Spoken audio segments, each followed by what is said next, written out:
With Phil stumbling drunkenly out of his bed, preparing in his head all the things he's wanting to be said. 90 minutes of Phil to Phil, with so much time to kill. He promised chill, but all he does instead is beg and shill. The stream's online and straight away begins to whine, but all is fine as long as Shaz's benign and doesn't step out of line. His content's immature for all to endure like fresh manure, but I feel sure he ran straight to feeling so insecure.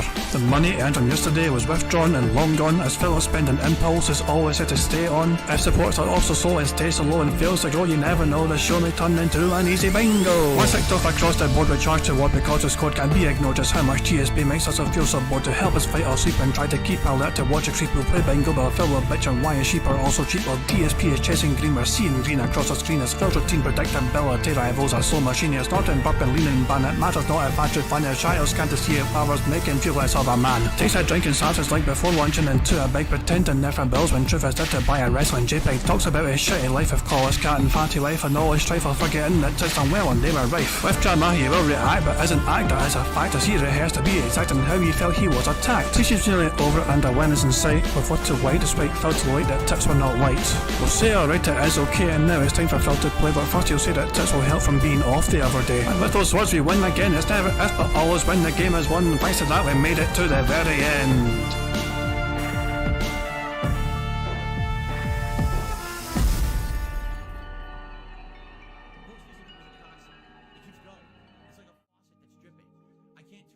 Whoops a daisy. I forgot to set something up. Damn it. I knew I was forgetting something. Hold on. And there you go.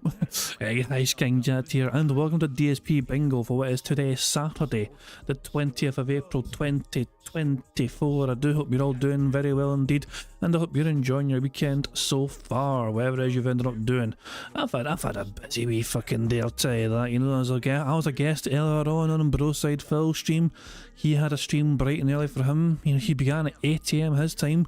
So it was like middle of the afternoon for me essentially, you know what I mean? But he had never seen Metal Gear Solid 3 This Is How You Don't Play before, and I thought it was kind of time to try and introduce him to what Phil used to be like back in the day extensively. One of the most popular This Is How You Don't Plays ever made, and yeah, he now hates me for introducing him to that. Yeah, so it is what it is, nothing I can do. You know, it is what he cannot stand 2010 DSP, 2011, 2012 DSP. He learned something that he did not wish to learn that day.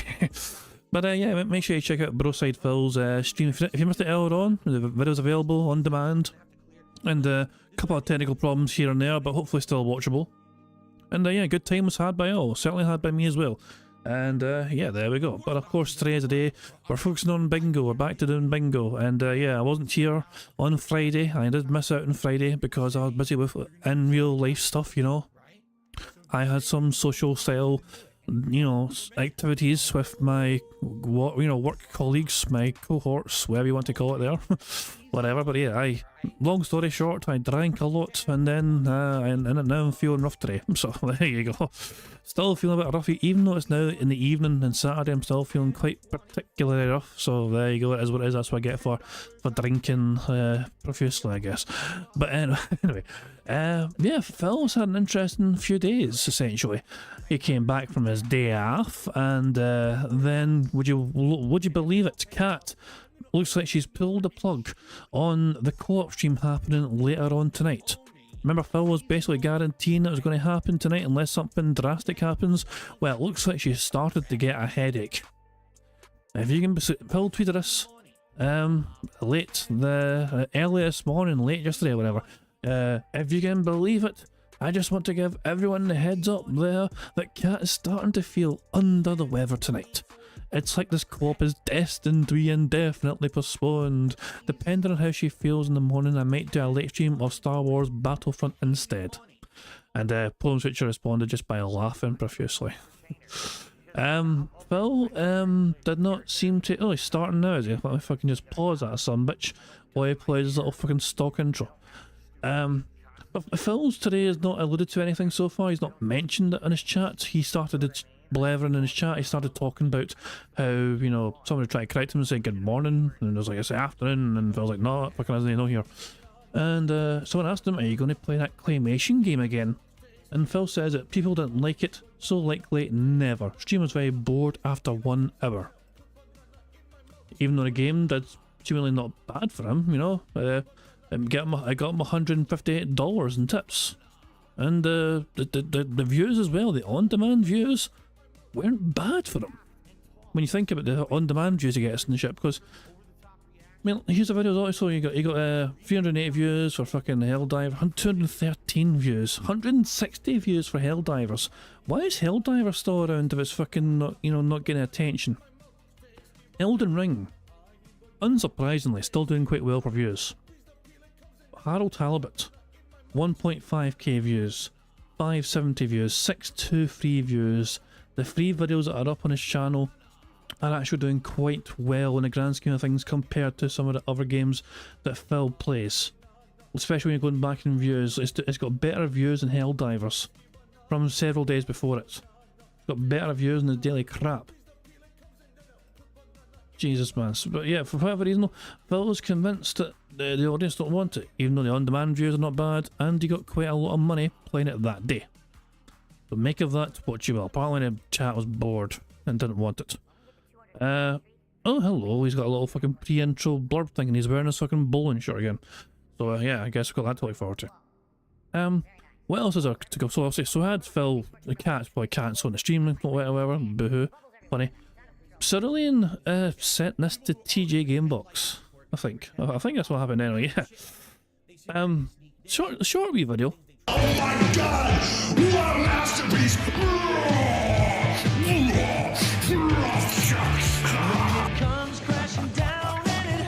Yes. I mean, incredible. Just simply incredible. So yeah, I liked that and reposted that. I thought that was too good not to. So there you go, down from the rafters, crushing it as per always. And in case you're wondering what happened the last couple of days with Phil, she's a big fucking bitch. Thank you very much to Kel Denson for the super chat, who says, I'm completely off base, but I've been seriously contemplating visiting UK this summer. Going to visit London, but I'm considering a drive to Scotland. What's I to do in Scotland? I need a vacation. You know who a good person might be to ask? I mean, also I'm happy to help as well, Kyle, but you know Brian A, he had a wee visit to Scotland in the summer of last year. And I think he went with his partner and they kind of toured all over the place. They did in Glasgow, they did some of Edinburgh, they went to the Highlands as well, they went all over the place, you know, so they seem to have a grand time. I'm personally biased when it comes to Scotland because I'm from the West Coast. I think Glasgow is a... See, I like Glasgow, but the people are annoying. You know what I'm saying? Well, some of the people are annoying. Edinburgh's great, you know what I mean? For the, you know, look at Edinburgh, it's got a fucking castle, you know, it's got a bunch of hills, fantastic. But really, I mean, it depends what you're after, more than anything else. If you're into your fucking natural scenery, you know, the Highlands, go up to the fucking Highlands and enjoy the beauty that exists up there and all that jazz. But, I mean, it all boils down to what exactly you're kind of looking for on a holiday. If you want the kind of a city, busy city kind of life, whatever, Glasgow's the most populated city in Scotland, so you'll probably find that, you know, if that's your kind of thing, like being in that kind of city environment, and then obviously Glasgow and Edinburgh as well to a degree, enjoy that, you know. There's all sorts of castles as well to visit, you know what I mean. There's not just Edinburgh Castle, but there's a variety of different ones all scattered throughout the place. Scotland's quite well known for that. But yeah, I mean, you say museums. There's a couple of museums certainly in Glasgow. You got the Gallery of Modern Art as well, which is just quite an interesting place. You got Kelvin Grove Art Gallery. I always found that interesting, you know, just in the outskirts of the city centre. But there's a variety of different places, you know what I mean. Even it's like, as I said, it all boils down to what you want, what you're looking for on a holiday, what you're really after. When I went to London, I've been to London as a tourist myself, and I enjoyed it. It's fucking huge, yo. London's fucking massive, you know. But yeah, I mean, by all means, though, like I mean, Google is certainly a friend in that regard as well. You know? I mean, just Google all these different things, you know, the things you're really looking for, the things you get interested in, see if there's any sort of exhibits, for example, and all that jazz. So yeah, I mean, just also make sure you do your due diligence and your homework, your research to find precisely what you think you want to look for on a holiday. What have we got here? What the fuck have I been sent? An Archangel Storm has sent me big meaty men slapping meat. The real side The real side of the comedy DSP, aka DSP Gaming. He sure do love big sweaty men, WWE champions, mobile game. That's why he turned his own mom wife kit into himself, a true clone. DSP loves men, yeah. What the what the fuck am I looking at? So bizarre. Like a repost. There we go. So yeah, I shared that as well. Showed you a wee video there. Okay, cool. So let's I'll see. I mean, Phil is live now. So I was like, do you like show it? Just go to live Phil, or do you want to see Phil being a bit angry playing Street Fighter from Friday night? I don't know. Do we build up some speed up just? Do you want to see some otters? Do we just get into the bingo? What do we want today? Yeah, it's like there's otters, there's Street Fighter Assault, or just Phil live right now, ready to fucking say all sorts of bizarre shit and stream to his audience. Apparently, it's a podcast chill day. Can we just watch otters all day? I'll give the people what they want. Never say I'm not one to give the people what they desire. Beautiful day in Vancouver, as you can see. I think it has glorious stuff indeed. Right, I'll tell you what, we'll watch a few minutes, okay? We'll watch a few minutes of Phil's rage in Street Fighter, and then we'll get on to the bingo. How's that? Compromise. Oh my god, literally mash buttons. All he did was mash buttons. Fuck that player, he sucked. In fact, you know what? No, I'm not playing that lag rub again. I'm not. I refuse. Of course, here we go again. Oh, I'm lucky because I jump around. Oh, random drive impact. Can't do anything about it online. I win. You suck. These players are terrible. These players are online scrub. No. Oh, this is a troll. Oh, cool. It's a troll. You know what? I'll just fucking let him fuck around and I can block him right after. Mash, jab, throw. Mash, jab, throw. Mash, jab, throw. Can't stop it online and then go ahead and Hail Mary. Suck my What a trash player. What a trash game. Mash level 3 on wake up, hope for the fucking best. You piece of fucking So, go fuck yourself, you stupid laggy. Now I'm going to block you, so I never have to fight you again, because you literally won, because you have a cheesy fucking wireless connection. Everything's safe, you can't punish me. Everything's safe, I fucking play fighting games. You fucking suck. You are terrible. You're an awful player. That's just the intro to how his fucking night stream went. That is just the build-up essentially. He actually did fucking block people for beating him in the game. It didn't teabag him, didn't do anything like, nah, there wasn't a username. No, people had the audacity to beat him in Street Fighter, and Phil's like, I shouldn't have got beat to that guy, I'm gonna block him so I'll never have to see them again. Last time I had financial freedom was probably 2014 when I moved out here. That was the end of it. Seriously, like 2014.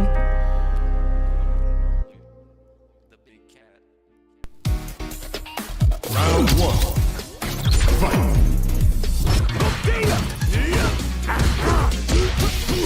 There's that jab. Push that jab. I love it. I love that his only reaction he can do is mash jab, because the game with the net code just gives it to you no matter what you do. The game rewards mashing because of shitty net code. I love it.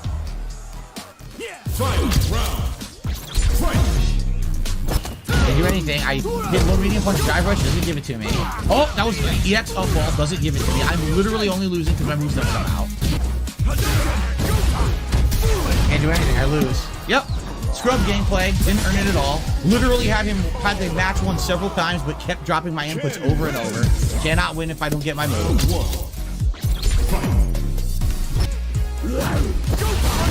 Mash jab. He literally did it again. All he does is mash jab on land. It fucking sucks. This is the stupid fucking top tier bullshit of the game. You mash jab. Look at that. He was already in the throw animation on my screen, and the game gave him the jab. No, what is going on? Drops my inputs again. Oh my, fuck this. No, fuck this. It drops my inputs when I need them, but then when a move would benefit me if the input dropped, it just comes out every time. So I lose because I'm in the corner, no meter, can't do anything here, because there's a fucking lag in the dropped inputs. Fuck this game. Bullshit. It's fucking bullshit, and I'm tired of this fucking game. I can't even move. Oh my god, literally mash buttons. All he did was mash buttons. Fuck this fucking scrub. Now, how is the stream looking? Because my setup once again is lagging. It's showing choppiness like crazy, and it's pissing me off. I restarted earlier today, came back for 2 hours of Helldivers 2, and had 0 issues. Now, it looks to me like it's fucking lagging again, and it's pissing me off. Is it dropping any frames for you guys at all? PC fundraiser win? No, my inputs, and when the move would drop, it just every time. At all. Because this is pissing me off. I want the stream to look good, and if it, you know. No, you don't see that? It looks good. Well, sometimes if it chops up at the beginning of the match, but then it clears up, it's fine. I'm talking about throughout the whole match. Like, this is literally showing me in the whole match that things fucked up. I don't know why. I don't know what's causing that. It's pissing me off. But it's same thing. Helldivers 2 earlier looked choppy and laggy. I turned the whole PC off. I turned it back on, and it was fine. I was like, what? Now I boot up again, press stream, and now it's looking choppy in my setup again. I don't know why it's looking choppy. Yeah, look, yeah, it's definitely dropping frames in my preview. I love how it tells us to look. Hang in there, look. Phil, we can't see your fucking preview. That's for you to see because, you know, it's your fucking preview. The audience can only fucking see what you're fucking transmitting, essentially, over the stream. It's not choppy for them, but it's choppy for you. This is a you problem, essentially. It's not a problem for the audience. The audience can see things perfectly fine. But you're having the issue, so you're derailing your own entire stream because you specifically have the issue. So you're ruining the experience for your audience, even though you're the only one which is experiencing problems. Just focus on the fucking game, Phil. As long as it's not the whole match for you guys, that's fine. It's always gonna maybe look a little choppy at the beginning of the match. That's my stupid capture device. Take a chance. Come to the live streams. I'm telling you, they're so much different than how it used to be. Me playing offline, isolated, like in the isolation chamber, just playing the game and just focusing on the game. Now it's so much. I'm interacting with people constantly. There's funny jokes. We're all. So once again, it's what did I lose? Because again, mashing jab and playing like a scrub and actually doing nothing impressive whatsoever. But half my moves dropping and I lose. Literally, that's why I lost to that Ken, because half my moves dropped. Was that? That wasn't a yellow card, was it? But half my moves dropping and I lose. Literally, that's. Yeah, I don't think he's got a yellow card thing anymore. That yellow was just a connection level, you know what I mean? So there we go. Phil definitely hasn't got a yellow card thing anymore. That's why I lost to that Ken, because half my moves dropped. Every time it was a critical thing that needed to come out, it would drop right in the middle. It was trash gameplay from trash netcode. We'll watch one more fight, okay? We'll watch one more fight, and then we'll go to Bingo. Let's just see him get his arse hammered one more time. Fucking stupid fucking game. Same guy. Now, by the way, did you not notice that earlier it said it was an all green connection? Now it claims it's a 3-bar yellow connection. You saw that, right? I can't do anything. When he walks forward, the netcode benefits him 100% and allows him to do whatever he wants. But if I try to respond, it drops. I did up ball, and the game netcode gave him a free throw. The game is terrible online. I block down back, nothing, no block.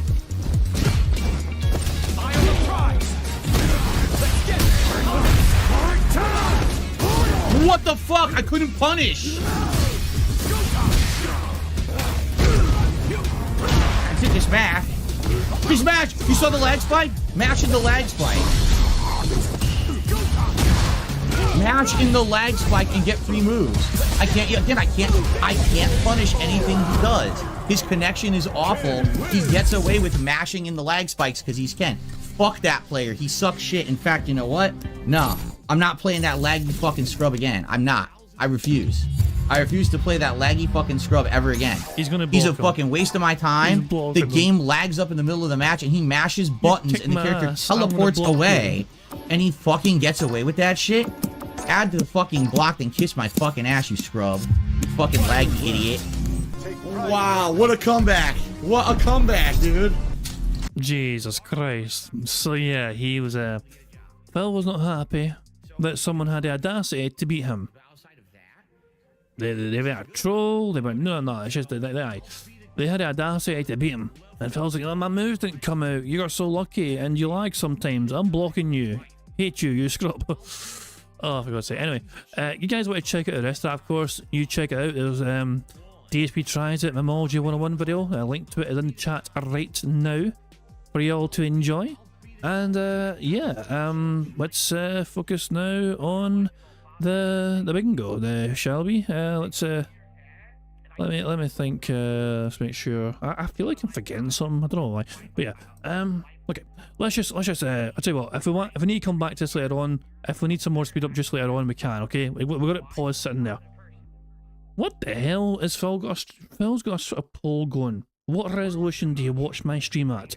Below 480, 480, 720, or 1080? We always go for 1080 here. We always try and go for 1080. So let's just close that poll and not fucking vote on it because fuck you, Phil. Actually, let's go to his fucking live chat as well. I don't know why his chat is all the way scrolled up there. Let's just go to his live, most recent chat message as well. People are saying 480 is auto. I watch it at 1440p, 480p, 1440p, 720, 720 automatically. I watch it 240p, 144p. Jesus Christ, man. His audience are special. That's for damn sure. Anyway, let's get the bingo set up, and before we even start the bingo, of course, I need some help because I need a number for the bingo card so we can randomise it. So the first number in chat I see will be what you use for today's bingo card. The first number in chat I saw was Diablo Lord of Darkness, who said 666. So there we go. Let me just randomise the bingo background image as well. Give me a wee fucking second here. And let's enter the number 666 in here right now. And lo and behold, we have our bingo card for today's show. So, to win today's bingo, we need the following to happen. We need Phil to say what I mean by that is, you know what I mean, time, comment, and that being said. Shout to that being said. The second row is Phil saying content, him giving a thumbs up to the camera, him saying good news, positive, and update. The third row is Phil saying excited, him having some dead air, him snorting, him scratching his stash, and him saying chill. The fourth row is Phil saying feedback, reality, him discussing food, him pointing at the camera, and him saying day off. And the fifth and final row is Phil being toxic as all hell, him saying dude, him discussing drama, him saying hate to say, and finally him pausing his OBS so he can do something. I don't think he's paused his OBS in a little while. It's a feature he's not seemingly done, and I mean, correct me if I'm wrong, but I don't think he's actually paused it in a while. But I did it because Phil started doing it for a little while, but I don't feel confident he'll do it today. I don't think he'll have a reason to pause it today. Who knows? Who fucking knows?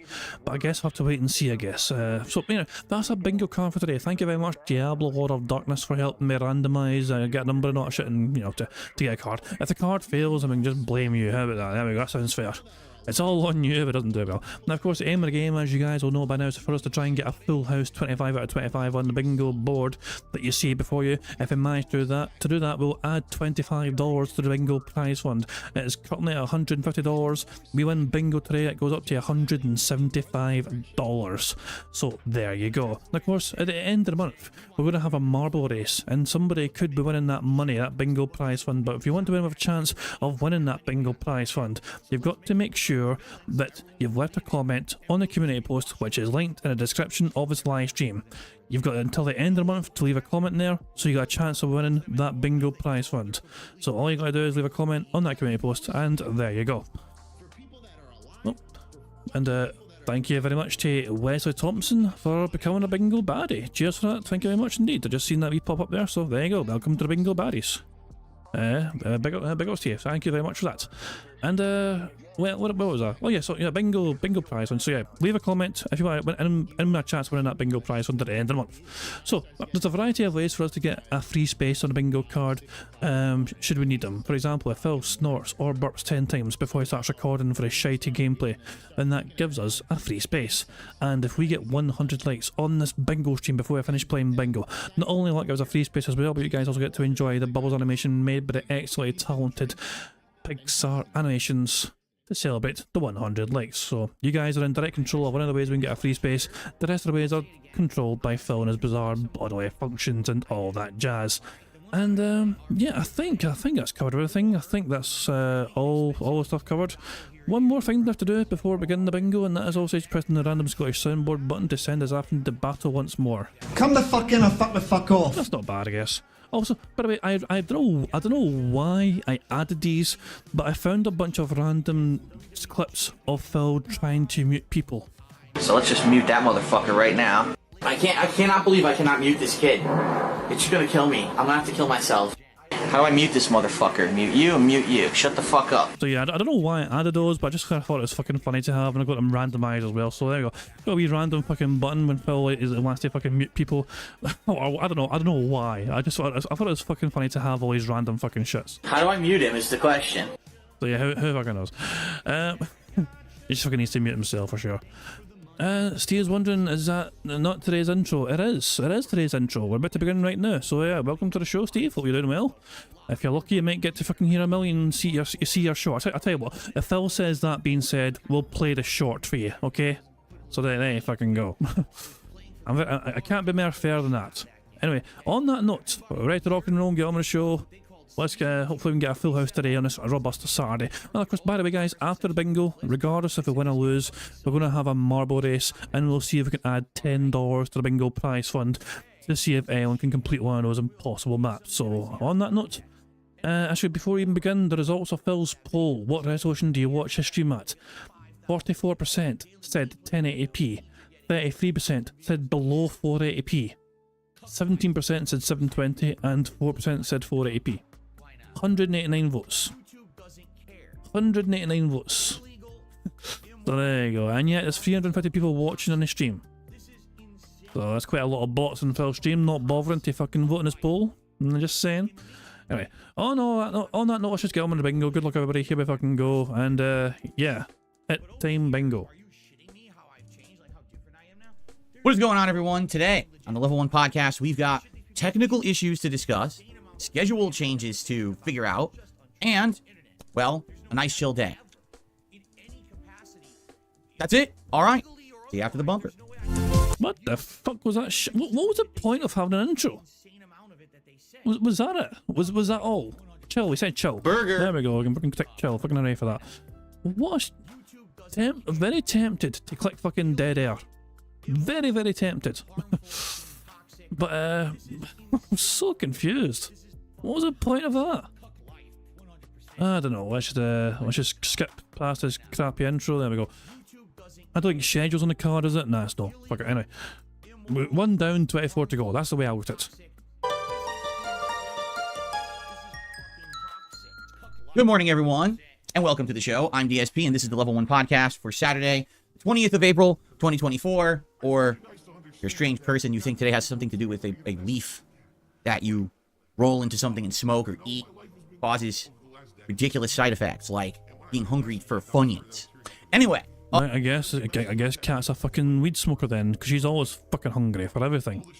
Hello. We got a good amount of stuff to talk about today. But it's nothing too particularly super important or anything like that. But it's like housekeeping stuff. So I hope that those of you that like the show and just want to kind of hang around will. But FYI, outside of some schedule changes that we have to kind of talk out and figure out, nothing too crazy on today's show. Just going to say that up front. No ginormous news stories, except TikTok is getting banned, which we'll talk about. But outside... Hold on, Phil. What about Kat? What about update of Kat? How's Kat feeling? Is there going to be a night stream with you and your beloved big beefy bitch of a wife, or is she fucking saying, nah, I've got a slightly sore head, Phil. I don't really want to fucking do it. We're not doing it tonight. You've not updated your audience on what's happening with Kat in tonight's stream. Outside of that, you know, it's kind of a chill day. So first of all, before we even get started, we are getting, once again, near record-breaking heat here in Washington State. Who fucking I feel like cares? I say this 7 times a year at this point. Because it's true, like every year now, it's like, new record-breaking heat day. Well, if you have it so many times during the year, you know, it's getting kind of ridiculous at this point. We're just becoming the common thing that it's always hotter than it used to be, right? Today we're supposed to have temperatures in the mid-70s outside, which is unseasonably warm for spring. But that means that my room will probably be about 95 degrees at some point, depending on how strong the sun is going to be, which is supposed to be full sun until 3 p.m. Around 3 p.m. we're supposed to get clouds and then rain. So hopefully, you know, mid-afternoon here it'll cool down. Thanks, you boring weatherman prick. You know, it is what it is. I'm not putting my air conditioner in yet. We're in mid-April, and likely I'm gonna have to put it in around like Mayish. So I'm trying to hold off as much as I possibly can. But you know, I don't want to have that cost of, you know, having that thing running all the time. Plus, I don't get fresh air in here when that thing is in here. So I'm trying to hold off as much as I can. We'll see. But that's why this shirt is so cooling. I actually wore this shirt for the first time on my birthday, during my birthday marathon. It is like this nice, like stretchy but wicking material. Very comfy and aerated. And I really liked it during my birthday marathon. So I was like, if it's going to be really hot today, I want to wear the shirt that essentially will be keeping me the coolest. And this one I think will. So there you go. Because some people are like, well, why wasn't he wearing his shirt that looks like it's a bunch of weed? Well, first of all, it's not. It's like a bunch of like tropical palm tree style, you know, leaves. But admittedly, if you look at it quick, you might think it's a bunch of weed leaves, which it's not. And I thought about wearing that today, but this shirt is much more comfy for the hotter day, so I wore this one, so too bad. Anyway, so today, just before... warn everyone, I'm probably going to be pretty warm all day long. I might be grumpy. I'm sorry about... Oh my god, is he generally fucking using the weather as a fucking reason for him to be a fucking toxic piece of shit towards his audience? Guys, the sun's out, so if I fucking call you some sort of horrible fucking thing, don't blame me, blame that big fucking ball of fire in the fucking sky burning down at us all and fucking burning the air. Phil cannot get blamed for being a fucking moody prick today. It's the weather's fucking fault. Wow, great fucking stuff. Aye, guys, you know the sun's out in Scotland here, which is rare, you know what I mean? So if I appear a bit grumpy today, it's not my fault. It's the sun causing me to have slight anger issues. About that, when it gets very hot and I get sweaty, I get grumpy, and plus I'm playing Elden Ring, which is challenging, and it's like, well, it is what it is, okay? Now, let's talk about a few different things. First of all, I want to talk about, yet again, a schedule change, because ladies and gentlemen, it is official. We are not doing the Beyond Two Souls co-op tonight on the late stream. Yes, confirmed. The cat is bolted. The fucking cat is not fucking doing it. She's like fucking saying, I don't want to do that shit. You know, I've got a slightly sore head, Phil. You fucking do whatever the fuck you want, but I don't want you to be involved with that shit. Cat is cancelled for a third time in a row. Is that 3 times in a row she's bailed? Not counting the time she literally just waddled out of fucking stream mid-stream. I think it's the 3rd time she said, no, not doing it. After Phil said it was happening. I mean, after 3 times, Phil, take the fucking hint, pal. Take the goddamn fucking hint. But jeez, man. It's just... What? Oh my god. Oh, it's fucking glorious. And Brad's wondering what's the excuse going to be. I mean, apparently she's not well. According to, like... Yo, Phil. Oops. Yeah. Shut the fuck up. Nobody wants to look like you, dude. I mean, you're a fucking snitch. Everybody hates you. Who would want oh. Nobody wants to look like a snitch. Nobody fucking asking, dude. You're yes, getting shot down left and right. Nobody wants to look like you. And we don't give a fuck about you, motherfucker. Ain't nobody trying to look like you. Shit. That's what I'm So DSP, shut the fuck up! Alright, you notice Ben's respectful and you're not. Shut the fuck up! It's been 6 God months. damn, dude. I mean, I pressed it by mistake, but I thought, fuck it, it's plain. I'll find what I want to find, well, that's fucking plain. So, Phil's tweet was this. If you can believe it, we don't. I just want to give everyone the heads up that Kat is starting to feel under the weather tonight. It's like this co-op is destined to be indefinitely postponed. Depending on how she feels in the morning, I might do a late stream of Star Wars Battlefront instead.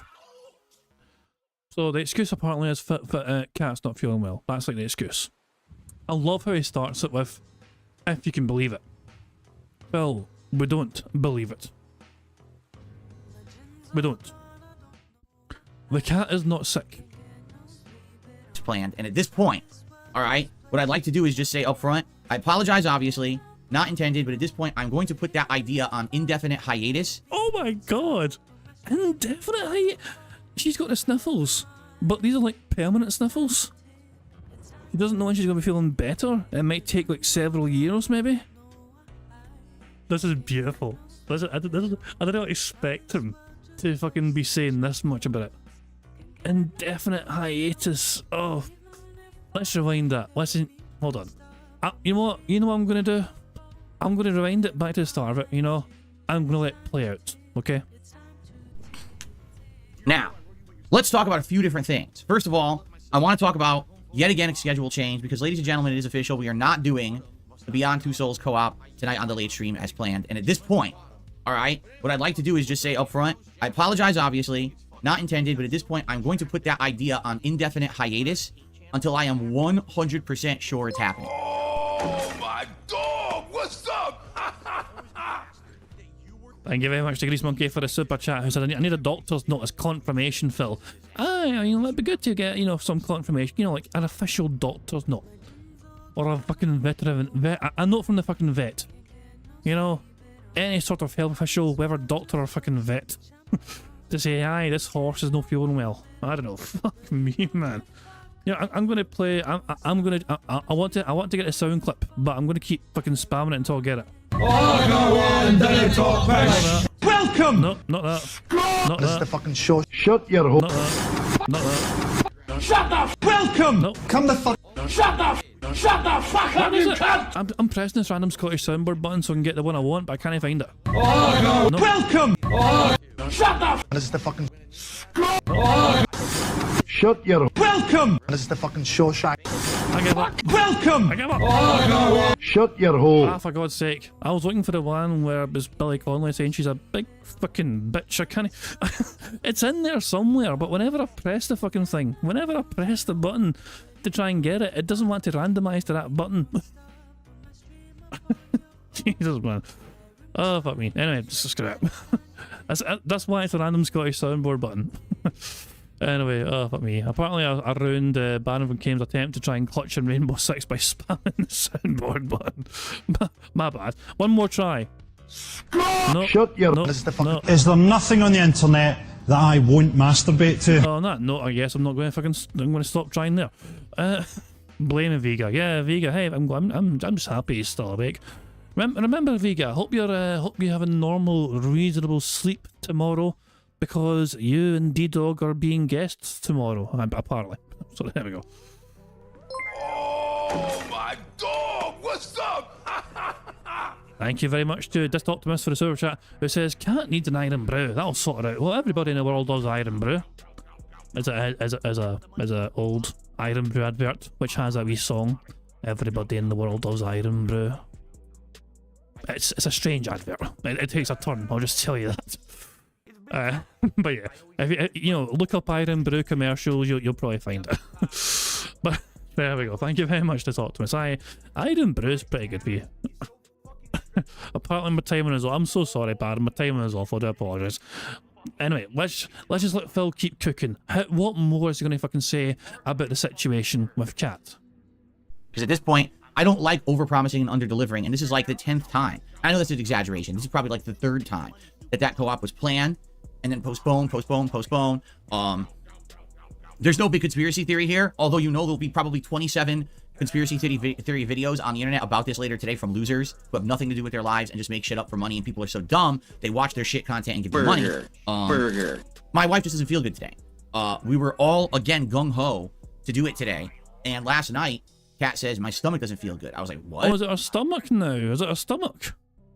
Well, that's fucking... I mean, that was different from what I fucking seen earlier on. Starting to feel under the weather. Was what I had last night, but now it's his stomach. Bill, tummy hurt. Why have I got 3 notifications? Is it mayor this shit? Otters audit time riot.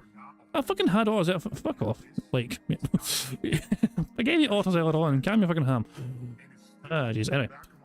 But yeah, so tummy. Sore tummy. Confirmed. From Cat. You know what might cause a sore tummy? A sore stomach. You know what might cause that? Eating a ridiculous amount of fucking food.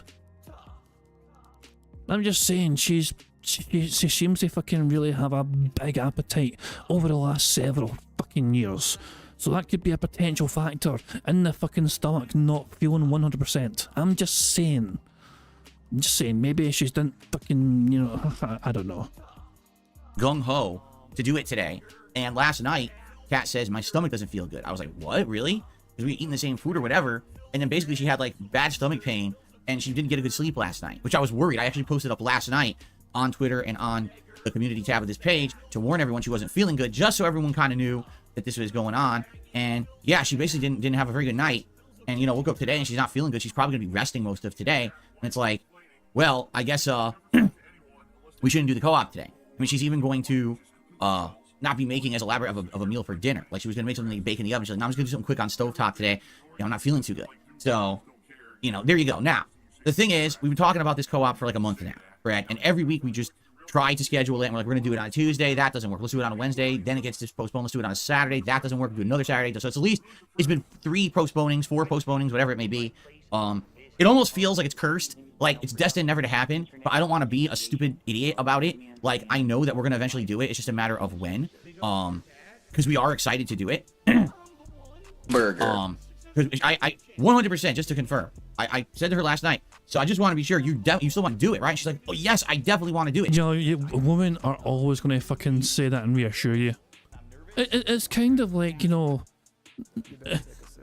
I was going to use a bit of a crude, example there. You know what I mean? Like, if a guy's in bed with a woman, you know what I mean, and he's like, he's all content and satisfied with his efforts there. You know what I mean? And she's kind of like looking a bit indifferent, and the guy leans over and goes, "Was it good for you, honey?" And she's like, "Yeah, sure it was. Yeah, you done great, darling. You done great. Go take a shower or something. Yeah, you done great." It feels like Kat's just trying to reassure Phil and say, "Yeah, definitely, we'll do it one time. We'll see when we get time. We'll see when I feel better. I'll just have to wait and see, and I'll feel better and work and everything else." And great point there by Steve Dead. She's ill, and he's making her cook and clean and do laundry and do everything else, just like with Panda. Absolutely, abso-fucking-lutely. She wants to play this game. She's wanted to play or watch a playthrough of Beyond Two Souls for the longest time. And that's why we saved this. I bought this game over a month ago. It was on sale. I bought it and installed it on my PS5. And we've just been waiting to do it. And things just keep happening, okay? So at this point, it's indefinitely postponed. Meaning, there's no way I'm putting it in the schedule right now until we get a situation where we're absolutely sure we're doing it. Just to forewarn everyone, probably not next week regardless. Because next week we have a bunch of stuff behind the scenes that's going to keep us very busy all week. Notably appointments and other things that are already happening. So it would be stupid for us to even try to squeeze it in next week. So I will let you all know. At this point, it's looking like maybe sometime in May, when we get... It's gonna be May. Sorry, I couldn't help myself. A time to start it, and I apologize to those looking forward to it. I am too. We are too, I should say. It's just life, okay? All right, so that's off the table, and because of that, I weighed and balanced, what should we do tonight? I mean, we could just do another late night chill session like we did last week, but we kind of already did that. And the whole reason I think the late night chill sessions work is because they're only about once a month, but they're fresh, they're different, they break out content. So tonight, my idea for the late stream tonight is basically just, let's do a late night stream of some Star Wars Battlefront Classic Collection, which we know is a broken and silly and wonky game. It's not serious. It's just kind of messing around while we hang out. So I think that's what we'll do tonight. Just for fun, for a silly stream. Okay. Who fucking cares? Interesting. And if you don't care about it, it's all good. We don't have to. It's not a serious stream. If you want to just come by and hang out while I play a silly game and make jokes, I mean, that's really what it's going to be. Nope. I don't care about performing well in this game or whatever. It doesn't even run well. So performing in it is a moot point, right? It's just kind of dumb. So, you're kind of fucking dumb. Yeah, dick. Granddad says maybe just surprise us at this point when you end up doing it so it doesn't overpromise and underdeliver. It may very well be that. Seriously, it may very well be that 1 week, we're like a day away from a weekend, and then be like, oh, I'm just going to do it on Saturday night. Just change the schedule around or whatever. Very well might be like that, because at this point, like, whenever we schedule it, some other circumstance happens, and it's like, there's just no point anymore. So anyway, tonight, late stream will be Star Wars Battlefront. If you want to come by and hang out, it's a silly stream. I'm not going to be taking this thing seriously. I'll be joking, probably singing, dicking around, laughing. Who fucking cares? Last time we did this a few weeks ago, it was impromptu and it worked well. I just want to do that kind of silly fun again tonight. So let's see how it goes. Fair enough? Okay. Anybody care what this guy thinks? No! Okay. Now, before we get to the updated schedule, and before we get about all this first say updated schedule, there we go. Burger. Update. This other stuff, I want to talk about these technical issues that I had yesterday, because I had so many, and I really don't know where they came from or what caused them, and I'm very confused, and I don't want them to happen again. You know what I mean? Like, maybe we can get to the bottom of this, or at least kind of talk it out and try to figure out what was happening. So Phil, why is that your audience's fucking problem? Like, when I have technical issues, I burden Profit primarily and other people. I don't burden like the entire bingo audience. Like, I will burden some people, but that's off stream. Like, I will save that shit and all the questions and all the troubleshooting. I'll save that for outside of doing the actual stream, so it doesn't interrupt the stream for people to try and enjoy the stream. Phil, this is your job right now. You're trying to fucking sell yourself and trying to entertain an audience. This is your podcast is part of your product. and you're essentially derailing yourself here, so your audience can hold your hand and try and tell you what to fucking do to solve a situation where you have a team of people. You have a team of people who can help you behind the scenes, troubleshoot for you, and look into this for you. This is not our problem, Phil. This is your problem to deal with outside of streaming. Just listen to all this stuff that happened yesterday, okay? Because there's so much. So first of all right, I'm streaming my podcast yesterday, just like I'm doing right now. Like, no different from right now. It's kind of exactly the same situation. And as my podcast is going, everything on my PC, all my stats look fine. You know, my CPU use is good. My internet's in the green. Everything's fine. And then all of a sudden, both of my monitors turn off as if my PC is going into some kind of a rest mode. Now, just to make this clear, I don't have my PC enabled for rest mode. All the power saving features are off. They've always been disabled because I'm a streamer. I can't have my PC going into a power saving mode or whatever. You know what I'm saying? So I'm confused as to what that was. And as it happens, I was like, huh? So I just took my mouse here and I started moving it around. And then all of a sudden, everything just turned back on fine, no problems. And I asked my chat, I said, hey, what's going on? You know, and they said, yeah, all of a sudden you like chopped and lagged up for a second there, but then it came right back. I was like, I don't know what caused that. You would think that if it was overheating or something like that, there'd be a warning, or it wouldn't just be everything turns off, right? It's just bizarre that happened. Now, to be clear, this has happened before. This is not the first time I've seen this happen, but it is so rare that it happens, right? I haven't seen it as a regular occurrence. It's like maybe once a year, you know what I mean? It's a rare occurrence. So I don't know what caused it because it's such a infrequent thing. So that was the first thing. Okay, so the whole stream came back, no problems. And then all of a sudden, within like a minute, my microphone malfunctioned. So I'm like, and it just stopped. Now, this has happened before many, many times. It doesn't happen nearly as frequently today as it used to. But when the microphone malfunctions, it usually is like a Windows driver issue. And all I got to do is I have to restart my streaming software, and then it just works fine again. So I was like, there's not much I can do about that. Let's just do that. So I did. I stopped recording, shut down the stream, turned the stream back on. Everything's good. All right? So I went through the entirety of my podcast. But as I was getting to the end of it, I noticed that the frame rate on my preview over here was very, very low. I have a preview window open on my PC through OBS, Open Broadcast Software, and it shows me what I'm streaming, right? I can see my ugly self right there on the screen. It's very disturbing. I don't know why you guys could put up with looking at me all day. It's gross. And I'm looking at myself, and I'm a good frame rate right now. I'm about 25, 30 frames, which is what I aim for. My webcam doesn't do higher than... Hold on, Phil. Why is that not in 60 frames? You fucking bitch your mind and moan and cry like a little fucking baby about your fucking content in your games these days not being fucking 60 frames per fucking second, and yet you don't fucking deliver 60 frames per second for your audience, for your webcam, for what you deliver. Phil, in this day and age, when 60 frames per second is apparently the fucking standard that people should fucking aspire to, why do you choose not to fucking do it yourself for your audience and what you provide them? 30 frames. So it's good. It looks clear. It looks nice. And all of a sudden, around the end of the podcast yesterday, I started looking over there, and it was getting very choppy, like very low frame rate, like half of that maybe. And I even said to everyone, are you guys seeing this? And people were like, no, we don't notice. I was like, oh, maybe it's just my preview then. So I ended my show, and we jumped into Helldivers 2. I started playing Helldivers 2, and people were like, oh, it's choppy. And I'm like, wait a minute. I just asked if it was choppy, and people were saying it wasn't, but now people were saying it was choppy. So I looked at my preview, and yeah, my preview was choppy. And so I played for the first hour, and then after that, I said, well, I gotta try something. I don't want to do a 3-hour choppy stream. So I literally just restarted my whole PC. You waited an hour. So people told you immediately to start a gameplay, hey, there's something up. And you're like, alright, cool. I'm gonna keep going for a whole entire hour without doing anything about it. Refreshed everything. So now every cache has been freed up. Everything's good. I boot up OBS, we go to play. Perfect. No problems. 2 hours of silky smooth 60 frames per second gameplay. Everything's good. Okay. Hey, Phil gave a thumbs up. That's on the board as well. Where are you? Thumbs up. There you are. Hey, Phil's ugly face is almost complete. Oh, we need some good news. Okay. So I guess that's maybe what it was. You know, actually, I was thinking about it. I was like, yeah, I don't remember when I restarted my PC last, so it definitely could have been like a while. Oh my god. Well, no fucking wonder. No wonder then your fucking PC's having problems. You never turn the fucking thing off. Ever. The fucking thing probably overheats like a fucking... Jesus Christ, Phil. He doesn't even remember when he last restarted his PC. The thing is on 24/7. What the hell? Somewhere in the world right now, in Canada land, your prophet is randomly screaming for unknown reasons. Oh my god. Yeah, we know he does not take care of his technology. His consoles are also always on pretty much, you know, like, I think they're on sleep mode his consoles so he can install updates when he needs them, you know. But they don't get turned off. They never properly get turned off, the consoles. And the same for the fucking PC. That is on 24/7. Well, maybe that's what it was. It happens, right? So everything's well and good. I upload the videos. You know, I explain it. The first video was choppy or whatever. And what was the first video choppy then? Hold on, let's see. Let's see his first video for Helldivers. This part here. Automaton Blitz. Sorry for choppy frame rate. Part 12. hello, everyone, and welcome back to. Shut up, you dick. Let's just go into 4 minutes. I somehow got to 420 by default.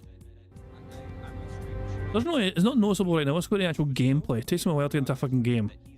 It's very weird.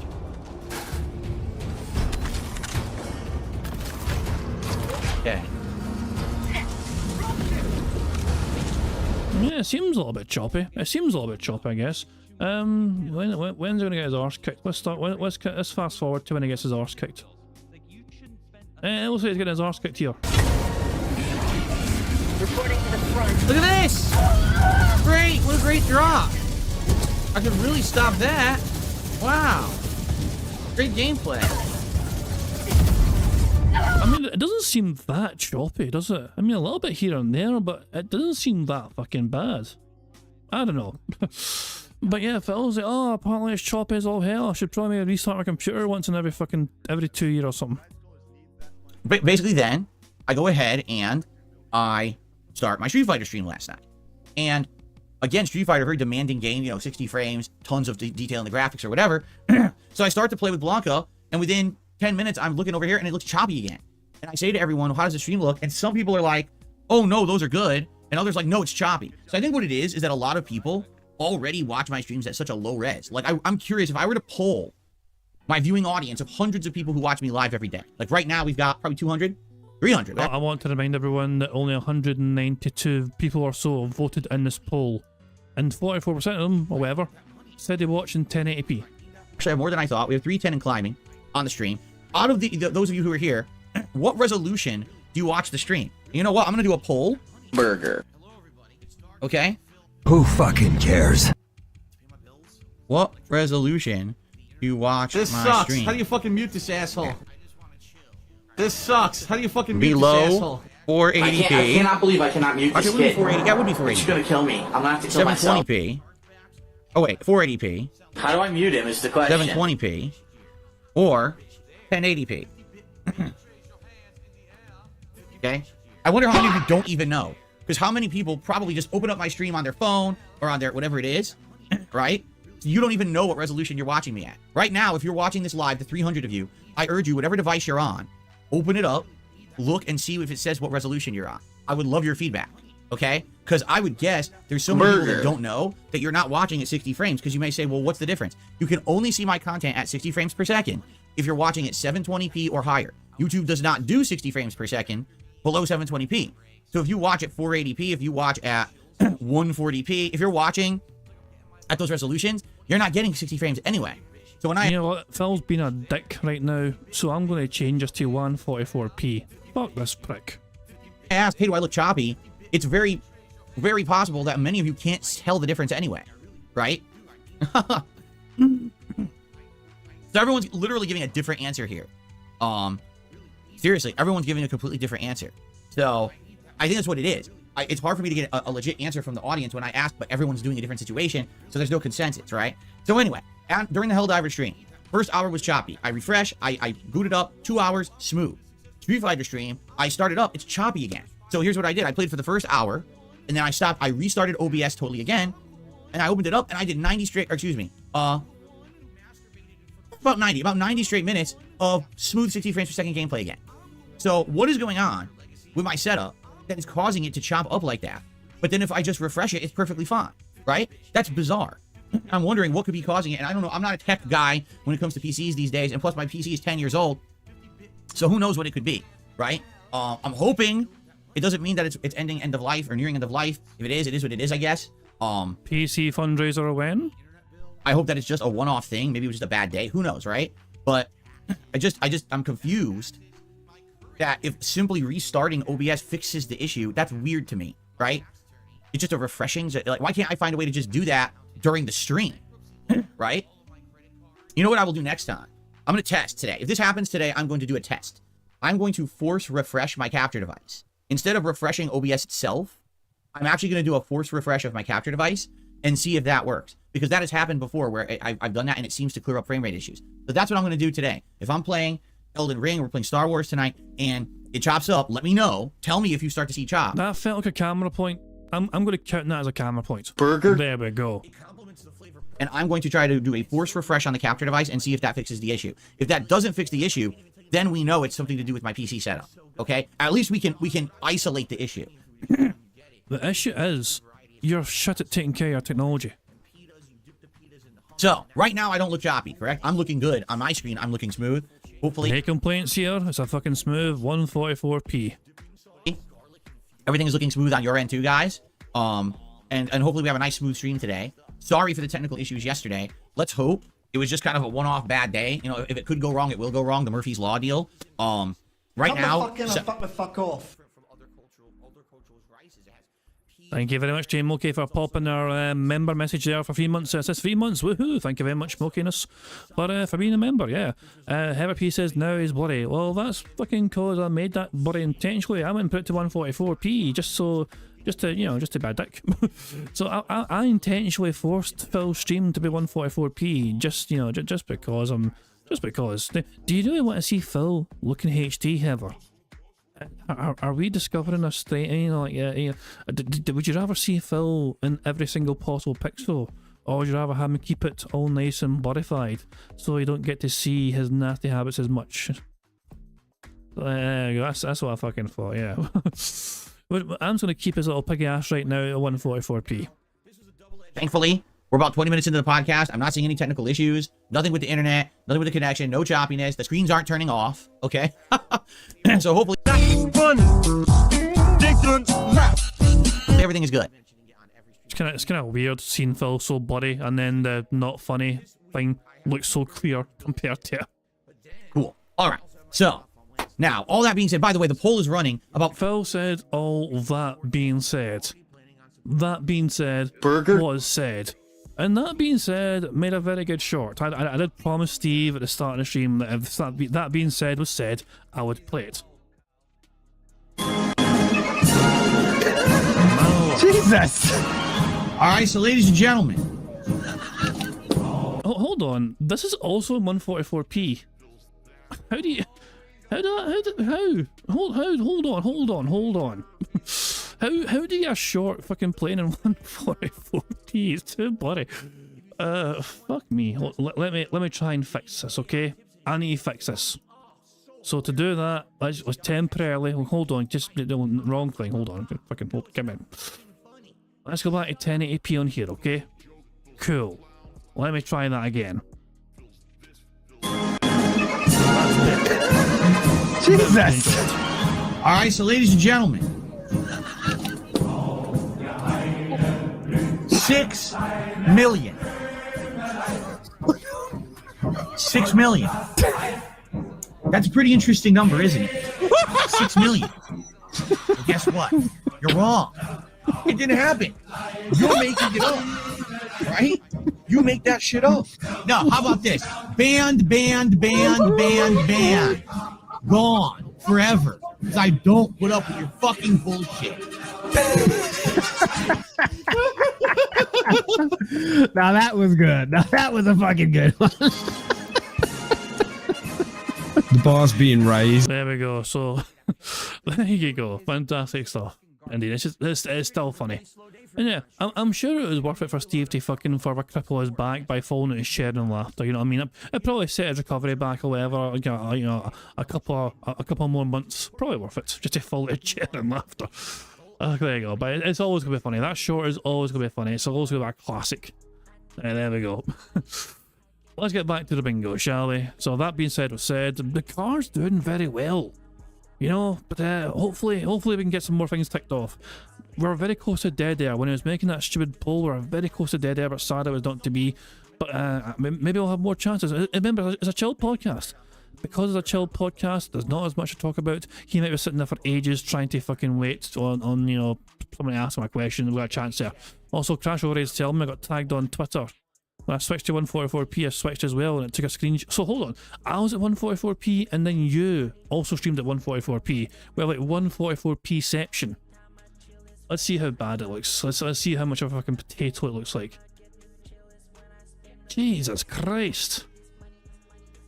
Holy crap. So that's obviously, so my stream, so I had Phil at 144p. And then you went to 144p as well, so that's like what? Is that just 144 divided by 2? I don't understand. Is this math? I don't know how the math works for us. I don't know. How many pixels is it? I can see at least 7. I don't know. Oh my god. This is kind of what my vision was like last night after I had all those drinks. Like, I had quite a few pints of beer, I got a Guinness or two, I had some... I had a fucking... One of my colleagues fucking like drinking pink gin and lemonade, and I had a few of them. You know, I mixed my drinks quite a lot, you know what I mean? And I had Jack Daniels and Coke as well at one point. I had so much to drink. So, yeah, my vision was kind of like this last night. So there you go. But that's quite a lot of blurriness in Phil's content. 43% of people are saying they watch me at 1080p. Let's take a look at the other answers. It says 18% of people watch me at 720p. Over 34% people are watching me below 480p. They just watch everything at a low res. That's crazy. How do you do that? No, seriously? What do you mean, how do you fucking do it? You select it. You select it, for God's sake. How do you fucking do that? Well, when you have you to look at, and people don't want to really fucking look at you, I guess that could be a factor in that. You watch everything at a low res? That's nuts. It's like watching fuzz, peach fuzz on your screen, right? Sprago Nito says, what's your CPU use? I'm currently at 38% right now. And that's what I mean. Since I split, remember last year, I changed my settings. When I stream, I believe the stream is running on the graphics card, and the direct capture is running on the CPU. So because I shared that work between two devices, I don't have issues with overloading my components anymore. I did when I used to do everything through the CPU. It used to be like 95%. So it probably was like massively overheating and running super hot, but it's not doing that anymore. So I don't know what would have caused this issue yesterday. That's what I mean.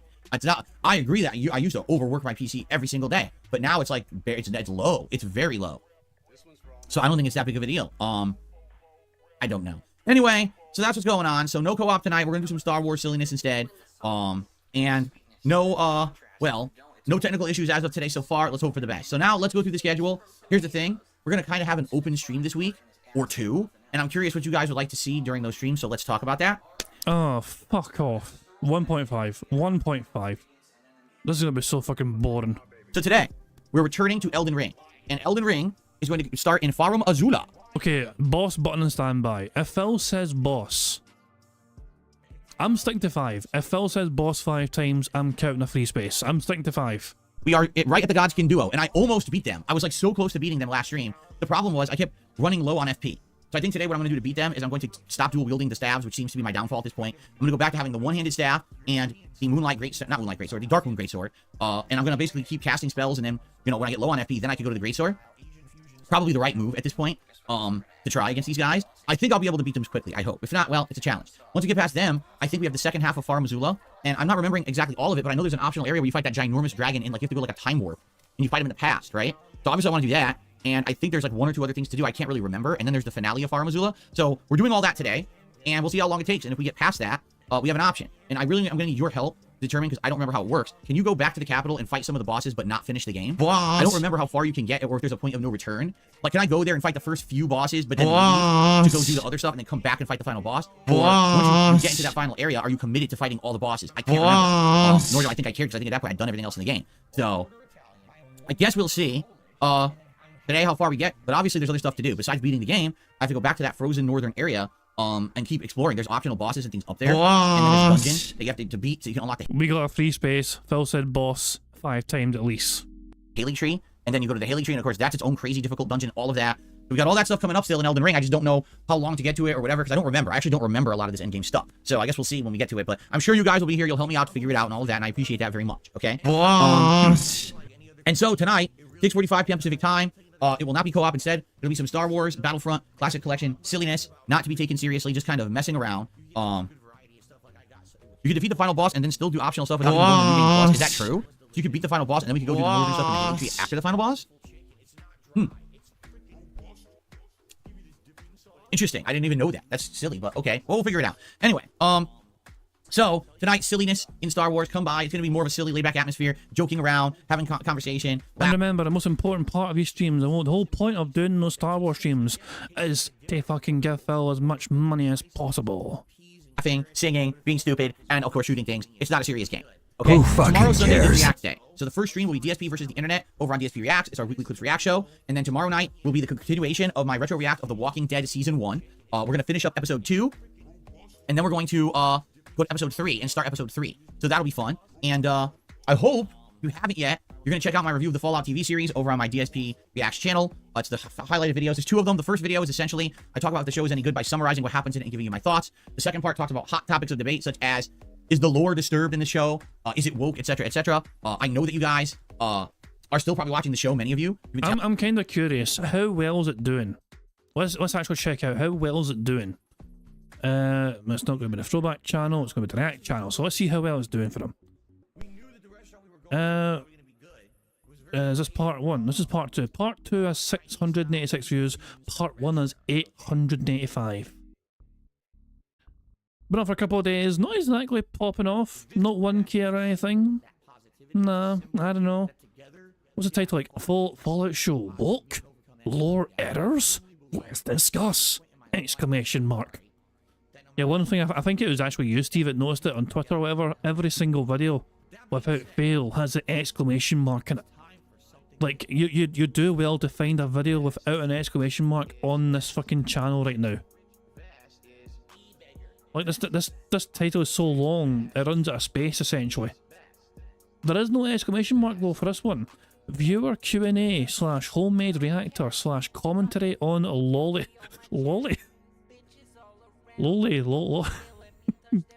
Why is that the one video without an exclamation mark? It's so weird. That's literally the first video on the list that hasn't got an exclamation mark. And of course, yeah, as well, yeah, as D-Dog points out as well, the thumbnail in turn appears to be on strike. So yeah, there's that as well. Steve says better than the full title. I don't think there is. I mean, well, let's see. Hello everyone, welcome back. Shut up, you dick. There's no I cannot see an exclamation mark. Yeah, there's a full title. There is no single exclamation mark appearing. So there you go. You got a whole bunch of slashes and you got a fucking semicolon. Well, it's the one rare video in DSP Reacts without an exclamation mark. The rest do. The rest of them all do for whatever reason. But there you go. That's what it is. Nothing you can do. Let's get back to the bingo. Telling me so much, so I hope that you guys will watch it and check it out and let me know your thoughts. Be sure to leave comments in the like. It helps a lot. Comment was also said. Burger. Hooray. We're doing very well, guys, so far. We're doing very well for the bingo board. Hopefully we can get the full house today. So then Monday we get back to gameplay. And Monday the daytime stream will be Helldivers 2. And Monday night, what I'd like to do in Street Fighter 6 is... Wait, why are you playing Street Fighter on Monday night instead of Tuesday night? I thought it was Tuesdays and Fridays you were playing Street Fighter. Why are you changing it on the fly all of a sudden? I would like to take Zangief, a character who, out of the 5 characters that I played the most with in Street Fighter 6, Zangief was the one I never got to Master Rank. So I think my next goal in Street Fighter 6 is I would like to get Zangief to Master Rank. And he was in Diamond. Now, I don't know. They said they hit a reset button when they did this last patch. I don't know if that means that I'm back to, like, low Diamond or if I stayed at the Diamond level I was at. I have no idea. But I would like to keep playing with Zangief and try to, you know, get to Master. And that's going to be a tough climb. So I'm going to study some videos. I'm going to try to absorb some tech. And we're going to see what happens. I'll probably do some casual play, and then I'll jump into ranked. And that's going to be my goal with Zangief, is to try to get him to Master next. That's the next climb for me in Street Fighter 6, okay? So that's Monday night. Tuesday, we'll probably do more Elden Ring. But Tuesday night, as well as Wednesday night, are now completely open. Because if I was going to do the co-op tonight, which I'm not doing anymore, then basically Tuesday night was going to be Star Wars, and then Wednesday was going to be like a final open stream for the week. But now I have like 2 nights open, Tuesday and Wednesday night. I'm thinking we'll probably do Helldivers again on Wednesday. Like, so we'll do like a Monday and Wednesday Helldivers combo. But now I don't know what to do Tuesday and Wednesday night. I definitely don't want to be playing Street Fighter every night. It's too much. Like maybe Street Fighter's good, but it definitely it works me up, as you know. Gets me all full of adrenaline and rage, and I only want to play it a couple times this week. I don't want to go crazy here. I see people asking in the chat about Harold Halibut. I guess none of you paid attention. We talked about Harold Halibut on Wednesday, and the consensus was no one wants it. I played it on Tuesday. Within 1 hour of me playing it, we went from over 400 viewers down to only 200, and everyone complained the game was boring as dirt. The video views did not do well. The comments on this is like, wow, this is boring. No one seems I've already debunked this earlier on. The views for Harold Halibut are better than the views he's getting for Helldivers. He's getting more on-demand views for Harold Halibut than he is for the Helldivers videos. And he also got a good bunch of money playing Harold Halibut as well. $158. Helldivers does well sometimes, but not all the time, as you can see. Sometimes it's kind of slow, and sometimes it is quite popular. I think Phil is concerned that Harold Halibut will not have the pulling power to consistently give him a hat and a vest. So he's dropping it straight away, because 1 or 2 people in his chat at the time said, nah, drop it. Even though the on-demand views are quite good, even though the support for that for stream is quite good, Phil's like, nah, apparently nobody wants it. So, and remember, this is a free game. Phil is looking for something to fucking do. He literally has nothing to do while these fucking streams coming up. During the night stream, and it's like he's looking for things to do, and his chat like, hey, but keep playing this game that you seem to like. And Phil's like, I guess you fucking morons weren't here on Wednesday. We talked about it and nobody likes it, even though you guys are asking for it right now. Chris Sizemore saying 1 Minute Man said he won't tip during that game because he doesn't like it. That's why he dropped it. There's no reason not to play it in the fucking night stream though. Phil's looking for something to do in the night stream. He could fucking easily do it there instead, where 1 Minute Man is not a factor. But who knows? I mean, what do I fucking know though? What do I know? to like it. So I don't know why you guys now would be coming back and asking for it when literally everyone said that they didn't like it. I'm not making that up. We had the conversation on Wednesday on this very show, and everyone in chat was like, nah, we watched it. It's just not very good. So I don't know. We have to figure out what we want to do. You know, and we can talk about it. You know, if you want to do 2 hours of Harold Halibut on one of those nights, I'd be okay with it. But you guys said you didn't want it, which is why I stopped playing it. What we could do is we could go into Game Pass. People have been saying, why don't we do a Game Pass night, right? And we could maybe try to figure that out, see if there's any games on there to play. Or, and I'm just throwing this out there, if people want to help me, we could try to set up Fightcade one night. It'll be a Fightcade setup night. Oh my god. Oh my god. That's... Oh, fuck me. That's gonna be a horrendous night stream. Oh my god. Why do you need your little hoof held in every single fucking aspect of your miserable little life?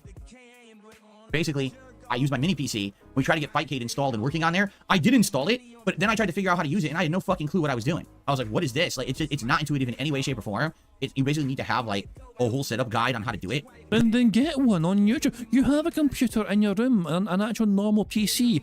Pull up a guide on that. And look for instructions on installing Fightcade in your own spare time. Don't do it during a stream.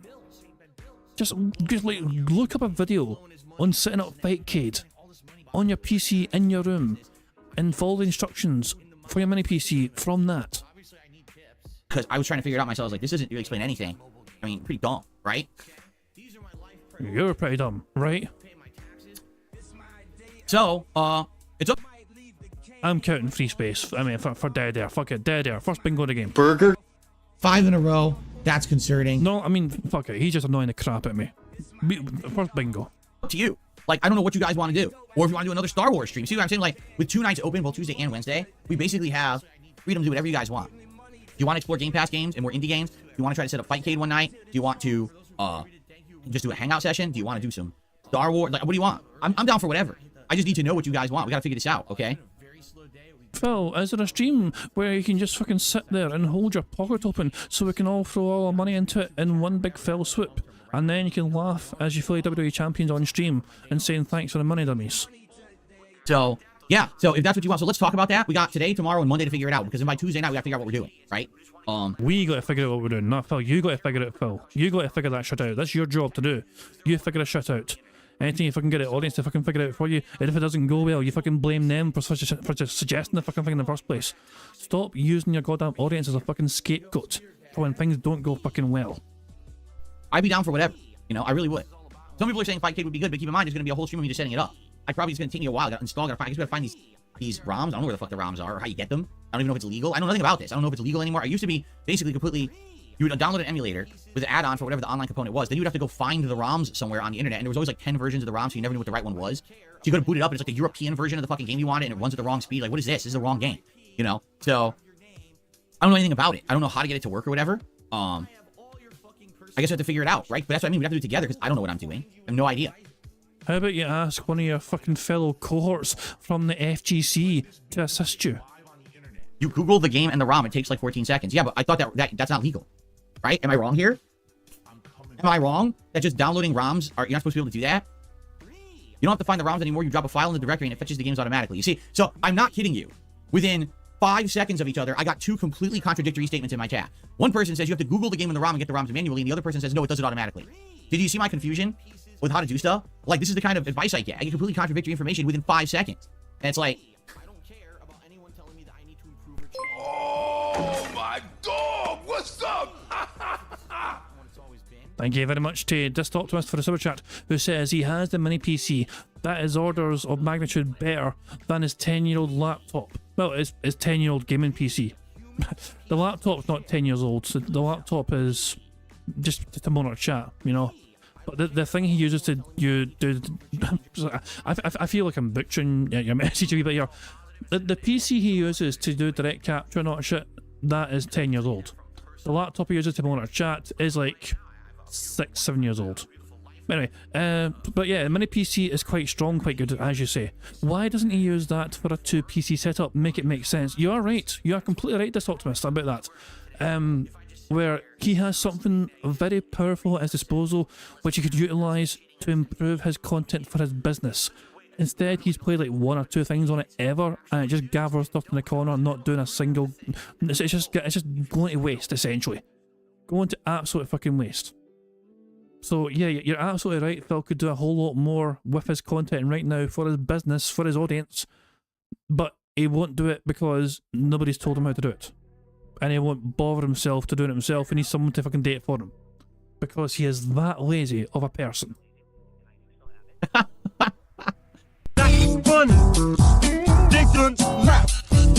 People are just saying emulation is a lot easier than it used to be. I mean, that's good. That's a good thing, obviously. And I'm sure tons of people do Fightcade, so, you know, I just want to know how to do it.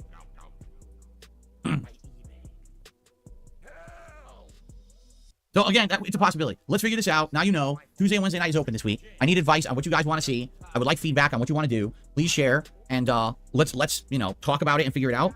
Obviously, people have been asking for Fightcade ever since I got my mini PC last August. And so, maybe it's time to finally get it set up. Even if we don't play it regularly, just to have it as an option to play old school fighting games, which sounds like it would be fun. For me, the one thing that sounds frustrating is that you guys are telling me that there's no, like, for example, when you buy a game on console, everything's done through the game on the console, right? What you're telling me is that no, like with Fightcade, you basically have to have like your mouse and keyboard with you at all times so that you can go into like this listing of people available to play. You click on it. It's like its own matchmaking system that's different. And like, I don't have any of that. Like, I have a mouse and keyboard over there in front of the TV. I don't have anywhere to put them. I'm literally surrounded by equipment with my current setup. I don't even know where I would put that stuff to have. Like, I don't even know if the mouse would reach over here. I think it would. It looks like a pretty long cable, but you see what I'm saying? Like, I'm not quick for this kind of PC shit. I don't do shit on PC. I haven't done anything on PC in so dang long. I'd have to like figure out how to even make it work. I have to see if like that mouse would have to reach and I have to somewhere to put it. I don't really have anywhere to put it. So, I mean, that's going to be part of the stream is me trying to set up a way to get this to work that becomes more stable and reliable. I can just get to work and not have to do a bunch of setup and shit every time. I play. Yes, my arcade stick is PC compatible. In fact, it actually has a switch right on it that says PS5, PS4, and PC. So I can just easily switch this stick down to PC, and this will work with my mini PC, and I'll be able to play Fightcade on it. So that's not a concern whatsoever, okay? I have a wireless mouse and keyboard. The wireless mouse is connected to this desktop PC over here, and so is the wireless keyboard. I need to have that over here so I can actually interact with my desktop PC, which is way the hell over there. So no, I don't have multiple wireless mice and PC. Okay. Who fucking cares? No, Granddad, I wouldn't set it up off stream. If you say another stupid fucking thing, I'm just gonna get you out of the chat now. You're really... Oh my, the toxicity. Hold on a second. D-Dog's pointing him out to BB Phil's super chat. So, right here. I didn't want to get you into trouble suggesting the raffle. I totally forgot it might come with legal issues. I'm sorry. Apparently, BB Phil tried to suggest a raffle. See, the thing is, though, I can kind of understand where he's coming from because it actually kind of does. Like, I remember when I first started doing bingo and I wanted to try and do giveaways and I was trying to think of the best way how I could fucking give back to you guys. And a raffle would technically constitute like a lottery. I mean, technically a raffle, lottery kind of same deal, essentially. And that is illegal to... Well, you can't do that. And there's something in YouTube's terms of service where it's like if you've got memberships going as well, you can't just fucking have some sort of raffle to see who gets what or whatever. It's definitely a very grey area. And apparently BB Phil, you know, did a suggestion to Phil about doing a raffle. And Phil, I guess Phil shot it down, saying, "Oh, I didn't even think about the legal issues. I'm sorry." So I'm kind of interested to see, I'm kind of curious to see what more comes of that and how Phil responded, you know, precisely. But also, I want to see as well what was said here to Phil. Nice and PC. Okay. Who said it and when did they say it? Here. No, Granddad, I wouldn't set it up off stream. If you say another stupid fucking thing, I'm just gonna get you out of the chat now. You're really becoming fucking obnoxious. Oh my god. They said, so the guy called Granddad just said it off stream. And Phil's like, don't you fucking dare suggest that. That is the stupidest thing I can ever say. Oh my, I need to see. Please tell me it's just as simple as him saying that and there was nothing else said. Like, because that was incredible levels of toxicity from Phil there. Right now? Shut up, Phil. Hold on. Oh my god, what's up? Thank you very much to This Optimist for the super chat, who says, I've never encountered someone that finds so many reasons to not do things like Philip Burnell. He truly is an impressively lazy bastard, isn't he? Impressively lazy. For somebody that claims to be the hardest working YouTuber on the fucking planet, he is impressively fucking lazy. When did Phil say this? We're far, 10 seconds. We're behind Phil by about 41 minutes. So let's rewind 41 minutes and or 42 minutes and look for Granddad's comment. Is it here? Come on, play the fucking thing. Don't need to spam a Scottish soundboard until I start playing. Shut the fuck up, you cunt! Shut your hole. Play the fucking thing for fuck's sake. Come on, you fuck back. I don't know if we want to do this or not this week. It's up to you. You know, it seems like there's a random week we could do it. Oh, am I too far back? When did this happen? Hold on. I need to guess it away. You go there, you go there, you go there. We're behind by 41 minutes and 32 seconds, so hold on. Let's just find this. I want to find the comment. It's when he's holding his controller. It must have just happened there then. Okay, it happens here. Alright, I found it. No, Granddad, I wouldn't set it up off stream. If you say another stupid... You wouldn't set up off stream? Question mark. And he comes back with this sheer abnormal amount of salt and toxicity for such a simple little ass question. It's the simplest question. You wouldn't set up off stream? No, Granddad, I wouldn't set it up off stream. If you say another stupid fucking thing, I'm just gonna get you out of the chat now. You're really becoming fucking obnoxious. You're just being a dick. Holy shit. Apparently there's more. I'm explaining. We're gonna do this, we'll set it up together. It'll be things so we can set it up, getting working. You guys helping me is gonna be way easier. He's justifying why he's being a dick to this guy. Holy crap. Okay, let's get back to the bingo in case I miss anything for the board. Holy crap. Alright, keep an eye on things for the board, you know what I mean? Like, so we'll see if... Well, if he'll say dude in this rant, for example. No, Granddad, I wouldn't set it up off stream. If you say another stupid fucking thing, I'm just gonna get you out of the chat now. You're really becoming fucking obnoxious. You're just being a dick.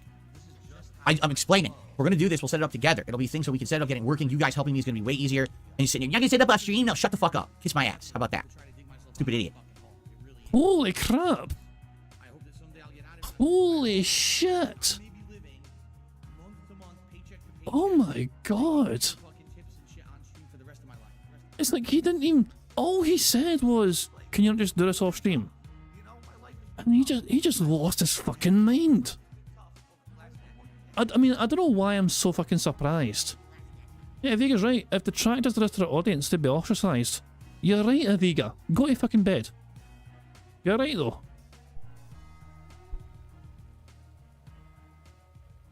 Anyway. Alright, so, think about what you want, right? I don't know if we want to do this or not this week. It's up to you. You know, it seems like there's a random week we could do it. Alright? Next week, we won't have that flexibility, and here's why. If you guys aren't aware, 2 things are going down on Thursday on my day off. The first is, there's the release of Another Crab's Treasure, which is an indie game that... Hold on, Phil said day off, which is also a good thing, so day off. Burger. There we go. And also, Aviga says, that's it, Civil War. I'm not worried. You'll sleep in for it. You ain't gonna fucking be there. You'll sleep in for it, as usual. Is a Souls-like game, right? And it's starring a hermit crab. So I'd like to give it a shot. It's a Game Pass game. I have no clue if it's going to be good and it'll catch on and we'll want to play it, or we'll just do it the once and be like, wow, that was really silly, and then never play it again. Okay? Or The other thing that's going on is Fallout 4 is getting its update. It's going to be a current gen console update that improves the performance, improves the graphics, has some tweaks to it that improve it. I don't know about the DLC because some people are saying, oh, there's DLC. I literally have not seen official channels say anything that there's DLC content for the game. What I've seen is that they're saying it's a performance. Fallout 4 has a whole bunch of DLC, and I assume that will be included in the update as well for things getting improved. I would imagine, because the DLC is quite well known and quite popular. So, anyway, with the heightened, excitement around Fallout right now, with the Fallout TV series being so popular, a lot of people are saying they're going to start playing Fallout when this update comes out. And it certainly makes sense that I would do that. Now, again, someone says in the chat, what about mods? How do you play with mods when they don't work? Mods will not work with this new version of the game. They're gonna have, all the mods have to adjust now to work with the new version. So no, I'm not using mods. They won't work. But of course, the second I boot the game up, are you using mods? Anyway. Well, I mean, Phil, why do you get off on treating your audience, your own community, like they're as stupid as motherfuckers on the planet? I mean, they are. Your audience are quite fucking brain dead to fucking keep following you and supporting you, despite the way you fucking treat them all. You know, but I mean, why? You don't deserve fans. You don't fucking deserve fans. You don't deserve anyone fucking liking what you fucking do. You treat them this fucking way for asking a simple fucking question. How dare this fucking mean person ask me to do it off stream? Phil lacks the fucking mental capacity to work this shit out using a fucking YouTube video guide to help him through it. He must have a fucking stream chat to tell him, preferably by contributions, and tell him that way. Every fucking contribution is a $5 tip to fucking tell him what to do next. And it's a fucking big massive step, and it's a fucking bigger tip. So, I guess we'll see how it goes, but it seems like there is a demand for me to play Fallout 4 again. So if that's the case, then it means this next coming week, I'll be trying another Crab's Treasure, Fallout 4, continuing and trying to finish Elden Ring, plus Helldivers 2 and Street Fighter 6. Now we've got a lot of games in the rotation, and now there's no issue with empty nights anymore. You see? It really is just this week where we're having this issue, and then after that, it seems like the schedule will actually be quite packed, and it won't be an issue anymore. So let's see what happens with Tuesday, Wednesday night, and then from there, it looks like next week we're going to be quite busy, okay? The only thing that I don't know, I'm thinking, see, another Crab's Treasure is new, so I'm thinking you guys probably want that on Friday stream, right? You probably want another Crab's Treasure, and then Friday night we'll do Friday Night Fights, and then Saturday we'll maybe start Fallout 4, you know? I'm down for that. Okay. No, it's a free patch. As long as you have access to Fallout 4, if you play it on a modern console starting this Thursday, it's going to have a free patch that's going to modernize it and make it be better for it. It has two modes, performance and quality, and then it's supposed to have tweaked the game to make it run better, or just overall, like quality of life kind of deal. And like I said, then there seems to be some kind of a weird rumor that there's DLC featuring the Enclave. I don't know where the hell that came from, because I looked around and I didn't see that in any official channel. People seem to be claiming there's an Enclave DLC being added to the game. I don't know about that. Okay. Yeah, exactly. Maximum Services, I'm excited. I wonder if it looks similar to or better than 76. Fallout 76 literally looks good, great. Like, I saw my wife play it on our day off the other day. It looks super good. The graphics are smooth 60 frames, and it's the best looking Fallout you can play right now. But maybe this will bring Fallout 4 up to snuff, in which case, good, because I feel like Fallout 4 being a narrative-based game is going to be much better. I think there's politics talks coming up, if people are curious. Someone gave a super chat and said, that's unfortunately just how discourse occurs in America now. It's either you agree with me or you're wrong and evil. No middle ground. That's basically how Phil treats fucking anyone that fucking has anything to say against him or that contradicts him. Fucking you should just ask fucking Grandad in this fucking chat, simple, how about Phil does this by himself, off stream, and Phil fucking blew up at him. Fuck me, man. So yeah, politics talk incoming, it looks like. It is? Alright, so people are saying they've looked it up, and both on the Bethesda site and the Steam page, there is a reference saying there's an Enclave mission or DLC that will be added. So there you go. Okay. Basically, you didn't look hard enough, Phil. Like, people went to the source and found it straight away. But you're like, I'm searching Twitter, and I can't find it on Twitter. I searched on trending, and I went and scrolled down, and then I got tired and played WWE Champions because it was like 5 seconds since I last played it, and I need to get my fix. Phil, you're such a lazy cunt. There's no... I was going to get into some big wordy rants, but basically, he's just a fucking cunt. Alright, cool. It's Creation Club DLC? No wonder. So they didn't do it. That's why. Bethesda didn't do it. Bethesda didn't make it. It's fan-made DLC, and they're adding it officially so people can play it. Wow, that's silly. No wonder. What do you mean that's silly? That's cool. Bethesda officially recognized fan DLC and they're including it in their game, in their patch. That's pretty damn fucking cool. You can argue, is it lazy, Bethesda? Arguable. But they support fan-made DLC to the extent that they're including it in an official update. I think that's pretty fucking cool. I don't know. Am I wrong for thinking that? I think it's a pretty cool thing Bethesda recognises this thing. Here I am thinking, oh, Bethesda actually did work on Fallout 4? No. What a foolish notion. Anyway, okay, so next week will be packed with more new stuff. This week, we just got to figure out what we're going to do Tuesday, Wednesday night, so let's continue to talk about that and figure it out, shall we?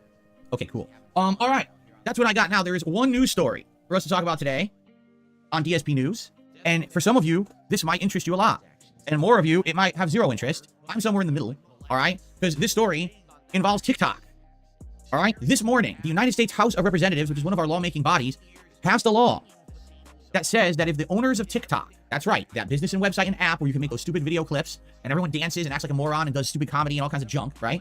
If the owners of TikTok do not divest their company within the next 270 days, that is 9 months, TikTok will be banned outright in the United States and no one will be able to use it in our country. Okay? So how do we get to this spot? Well, after TikTok launched and became a virally popular hit, millions upon millions of Americans started using this app. Okay? However, what was found after some research was shocking, scary, and terrifying.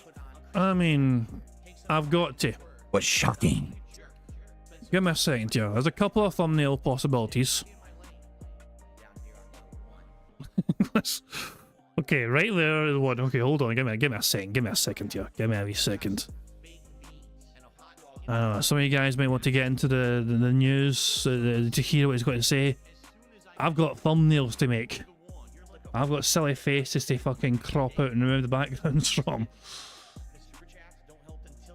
So give me a wee second here, go there, click that, and I've got that, and we go here. I'm going to get him holding his face next to Vega. I was going to do that next. I thought this was a good one for a start. This expression. Let me throw that towards my members, and the members can do all sorts of ungodly things to it. And then, of course, we can fast forward it just a little bit more. Scary and terrifying. Okay? What they scary and it's a strange one. And sadly, his elbow's kind of in the way, like, of the end here, so it might ruin it a little bit. We'll see what we can do. We'll see what we can do here. Here we go. Go here. Click on, just give me a second here, I'm just trying to get it all sorted. There we go, we go here, we go there, we go fucking everywhere, and I think that'll do. Let me just see, let me try and work my magic, and by my magic, I mean the website's magic. Well, it'll remove the N automatically, that'd be magical if it did. It didn't. Oh well. Not bad though, not bad. There we go, let me just throw that as well in the members Discord, and as I said, I can do all sorts of unspeakably evil, godly things to it. Speaking of, there we go. Cool, no worries. Oh.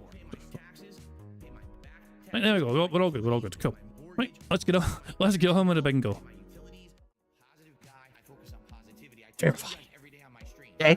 What they found was that TikTok is owned by Chinese investors. All right? Like 100% owned by Chinese investors. Like they own the whole thing. And what they found is that without permission or without disclosure, TikTok was data harvesting from its users and was using that data for research purposes, providing it to Chinese corporations and or businesses. So imagine you're on TikTok and you're sharing stuff from your house, you're sharing stuff from geolocations that you go to, right? Well, literally China is harvesting all of that data to get information about United States citizens. For what you... I mean, what's the difference though between China doing that and Facebook doing that? Because Facebook also fucking did that shit. You know? So, why is it okay for Facebook to do it but not China? I mean, that kind of data harvesting is kind of fucking shitey in the first place. Doesn't matter who's fucking doing it. I don't know. I'm just, yeah, like, it's a weird fucking thing to me. You know what I mean? Like, I don't know. It's just, also it's all fucking political, of course, as well, and all that shit. And oh, China's big bad boogeyman. There's some. Look, there's corrupt people. It doesn't matter what country you're fucking in. There's corrupt Chinese, there's corrupt Americans, there's corrupt fucking British, there's corrupt fucking Europeans. There's corrupt motherfuckers in charge all over the fucking planet, these sort of fucking things. That will use fucking data for their own fucking purposes and for their own fucking good. It's a shit fucking world in the most part because there's powerful corrupt people every fucking, you know, part of the world. Doesn't matter if it's fucking here on the other side of the planet. Who knows? Could it be marketing? Could it be something more malicious? Well, I think the United States government doesn't really care, considering the fact that China and the US are pretty much always at odds on almost everything. Basically, this upset a lot of people in our government. And after finding this out, they actually asked people at TikTok. I remember they had like hearings where they were, investigating and questioning these people who work at TikTok, saying, does your app take data or not? Does it use it for this or not? And essentially, TikTok's answers were very evasive. Like, they wouldn't outright answer in a way that made our government officials feel too good about it. And so they all decided, well, since TikTok isn't being transparent, we've decided that we're going to try to outlaw the app unless they sell to a non-Chinese company.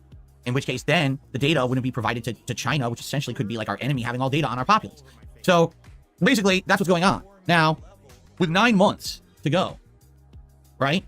What's going to happen? I mean, you can speculate. And it's like, I don't know the ins and outs of how this works, all right? But the way I see it, TikTok, everyone knows is going to be a huge moneymaker for this company that owns them. TikTok is one of the biggest apps ever made. Every person is using this thing for dumb shit. It became virally popular, especially kids. And that's kind of the creepiest thing. This app is essentially spying on children in mass numbers. What's up? Thank you very much to Barrett Wells for the super chat, who says, I feel like we're going to see more political takes. And Phil will someday say, did you notice I was becoming more political when DS politics starts? I mean, he has been hinting it. He has been implying he wants to fucking go that route. Mr. fucking fence sitter, Mr. Middle of the fucking road wants to fucking be a political commentator, where he agrees with everyone about everything, about all the nice things, and he'll disagree about all the bad things that both sides do and all that shit. Yeah, he's got a fucking, it'll be a really fucking popular channel, I'm fucking sure of that. Fuck me, man. And good point there by Barrett Wells as well. Afterwards, Phil, you don't want to ask, what about the children, when you said you wanted to bitch slap an 11-year-old girl? Yep. There's a fucking infamous moment right fucking there. If you know, you know. But yeah, so yeah, Coolum apparently wants to have his say about this particular issue. I'm going to let Phil finish going through the story first, and then I'm going to try and drag Coolum on so he can have his say. Data about what children do, what they consume, you know what I'm saying? And who knows what kind of data the owners of this app have. Something that seems so innocent, right? And I compare this to Facebook. When Facebook launched and every person ran to Facebook thinking, oh, this is awesome. Let's post up name, address, phone number, where I work, where I shop, where I like to eat, where I go to drink after work, where, what kind of car I drive. They post up all, my friends, my family members, my significant other, all my extended family, everyone who I work with, all on my Facebook at once. It's like you've literally put your entire fucking life on the internet in front of everyone for them to see. Don't you think that possibly that could be a bad idea if someone doesn't like you and wants to use some of that information against you? And everyone was like, no, that's fine. No one would ever want to do that. And then what ended up happening was that's exactly what happened.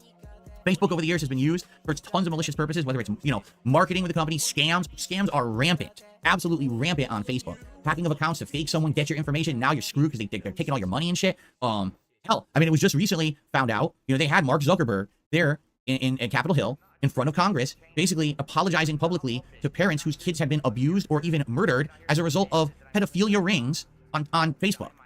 And it's like, this is the problem with social media. People just think... Is that why Derek fled the country? Because he left the country, didn't he? He left Canada currently. Was he almost in the midst of getting caught? Oh, it's just everyone do it. Everything's safe. It's good. No, it's not. It's not safe. It's not good. It's incredibly dangerous. And too many people are completely ignorant to the fact that the stuff you put on the internet can easily be weaponized against you.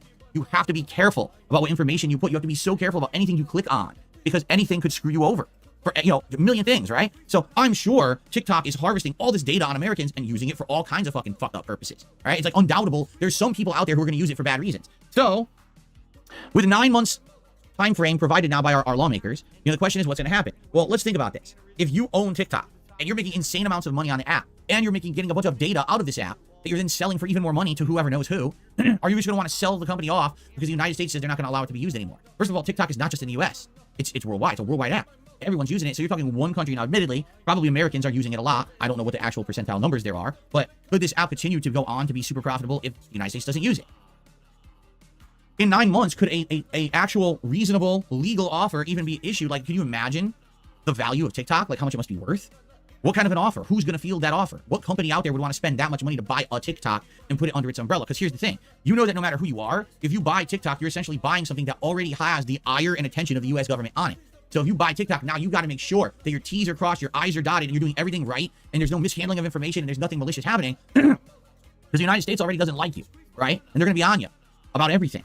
So think about that. Not only am I going to spend an insane amount of money to buy this app and company, but now I have to basically kind of structure it so that I'm protected from any kind of legal liability for anything that happens with data that's gathered from this app. So it's kind of confusing. Like I don't know if this really is a strategy where the U.S. government actually wants TikTok to not be owned by Chinese interests, or maybe this is just a way of them knowing no one's going to buy it, and therefore it just bans TikTok from the United States. Now, here's the thing. All right? Here's where you get into big debates. Because some people are saying, well, this is bad, and here's why. This is a case where the U.S. government is essentially telling you you can and can't use something on the internet, right? Like, we're just going to ban TikTok. Well, yes and no. They're not banning TikTok. They're banning a Chinese company from harvesting data from its citizens, is what it's doing. If TikTok was not harvesting user data and using it for purposes that are unknown, then I don't think the government would care. The problem is they have outright evidence of this. They asked TikTok people in hearings about it, and they had no clear answers about any of it. Basically, they were elusive on purpose because they're guilty. So that's the thing. Like, basically what you're seeing here is the government is basically kind of being... I'm so sorry. I want to let him cook. They were elusive on purpose because they're guilty. So, Phil, when you're elusive as fuck, when you're confronted with WWE champions and show us your phone, and why can't you show us your phone and evidence of you fucking playing that game? Is it your username? When you're elusive as fuck, does that mean you're guilty? Because you sure do fucking act elusive as fuck when it comes to that sort of thing. Now, I'm just saying. So, that's the thing. Like, basically what you're seeing here is the government is basically kind of being afraid, right? This is a country that we're basically not really allied with, and we're wondering what they're doing with this data and can it be used to hurt the citizens or government of the United States. So we're going to ban TikTok, but we'll give them a fair chance to sell it in 9 months. But is that really a fair chance, right? And if this is the first step, then what comes next, right? Because YouTube is owned by an American company, that's okay. Because Facebook is owned by an American company, that's okay. Like, they're already grilling Zuckerberg. Like, he's been on Capitol Hill many times for all kinds of different problems with Facebook, you know, and they basically keep giving him hell. But he seems to be kind of immune. Like, nothing's really happened. Facebook still continues. Meta still continues. And much of a stupid thing it is, and no one really cares that much about it anymore. They still continue. It's not like they're saying, hey, you fucked up, Zuck. You know, you had pedophilia rings on your site. People got hurt. Sell your company. They're not saying that. They're just saying, shame on you. Fix the problem, right? So, I can see both sides of the argument. Does the government, the U.S. government, have the best interests of its citizens and itself in mind? Probably, because we haven't seen evidence that they're just going to start doing this across the board to companies they don't like. This is not an outright case of we're burning books or we're banning certain content. In fact, I don't even think the government cares what content is on TikTok. They just care that it's harvesting the data of our citizens, right? So, I'm not sure if it's really as dangerous as people are saying. So a lot of people are saying this is just the first step. This is the slippery slope. Now you're going to start sliding, and the government will now overreach further and say you can't do this, and you can't do this, and you can't do this. I mean, we already live in a place, I'm not kidding you, there's certain states in the United States, I think one of them was New York City did this. Not a state, that's a city, but the point I'm making is, they outright said, for example, you can no longer buy a extra large soda at a fast food chain. Extra large sodas, like supersize, is banned. Because of an obesity epidemic in the United States, too many people are being irresponsible, and therefore, you cannot buy that size of a soda at a fast food place. Didn't stop Cat from getting big as fuck, but okay. Now, I want you to think of how stupid that law is, right? Anyone can literally just go buy a 2-liter of soda from the grocery store for like $1 and drink it if they want. But if I go to the fast food place, I can't get a large soda. Like, what? But they did it. They outright banned it. And of course, there was big controversy and stuff that our government is overstepping its bounds. So in this case, when we're talking about TikTok, this is tech. This has to do with pop culture. This has to do with gaming. This has to do with so many things. It affects many different sectors of life to be regulating it like this or outright banning it like this. Okay? Is it overreaching? Again, I will say this. The government has issue with many other social media sites. Like, they don't like Elon Musk, but they're not shutting down Twitter, right? They don't like Zuckerberg, you know that, but they're not shutting down Facebook. It's not that they don't like TikTok. It's that we have outright evidence that they are harvesting user data for likely malicious and underhanded purposes and things that could actually... And only U.S. government are allowed to do that. Basically. Hurt our country and populace, and that's why they're doing it. By the way, I'm not defending their actions. I'm just saying this seems to be a different situation. Now, is this a case where basically you do think that they're overstepping or not? I'm curious what everyone's thoughts are. Like, I don't know, like my thoughts are, if we had outright evidence that the data was being used maliciously, then maybe something should happen. But I'm not aware that we have that evidence. I think it's still all speculation at this point, right? It's just weird. I don't know. Well, I think Phil's finished with his bizarre take. I'm going to try and get Culump now, because Culump's been waiting to have a wee blather about this. So let me see. Culump, can you hear me, pal? I can hear you. Hey, and I think we can hear you too. So on you go. Get it off your chest, pal. What you got to say? Oh, fucking hell, my dude! Take a breath. Fucking hell! Take a deep breath and get it off your chest. That's why I wanted to let Phil cook, you know what I mean, to get it all out there essentially, so he could kind of, you know, because you may have a point to make. I've seen you saying something earlier on, but I thought if you say what you want to say and then you hear Phil talk more, you may think, just get me back in there. He says something else. So I thought, get Phil to finish cooking first. So what's on your mind, pal? One, I think his name is Mr. Chu. I don't remember the CEO's name. Is his first name But Ah? Sorry, Chu. Sorry, my bad. Keep going. The congressional hearings, he wasn't being evasive. He was answering their questions. Mr. Chow, does TikTok need to access the client's Wi-Fi?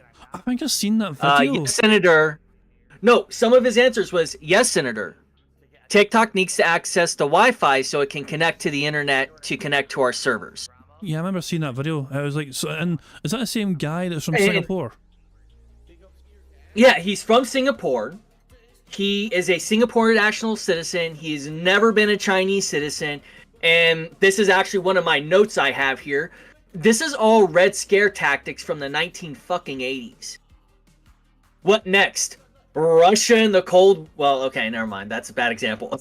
Sorry, I couldn't help myself with a shitty Cold War joke. Yeah. Yeah.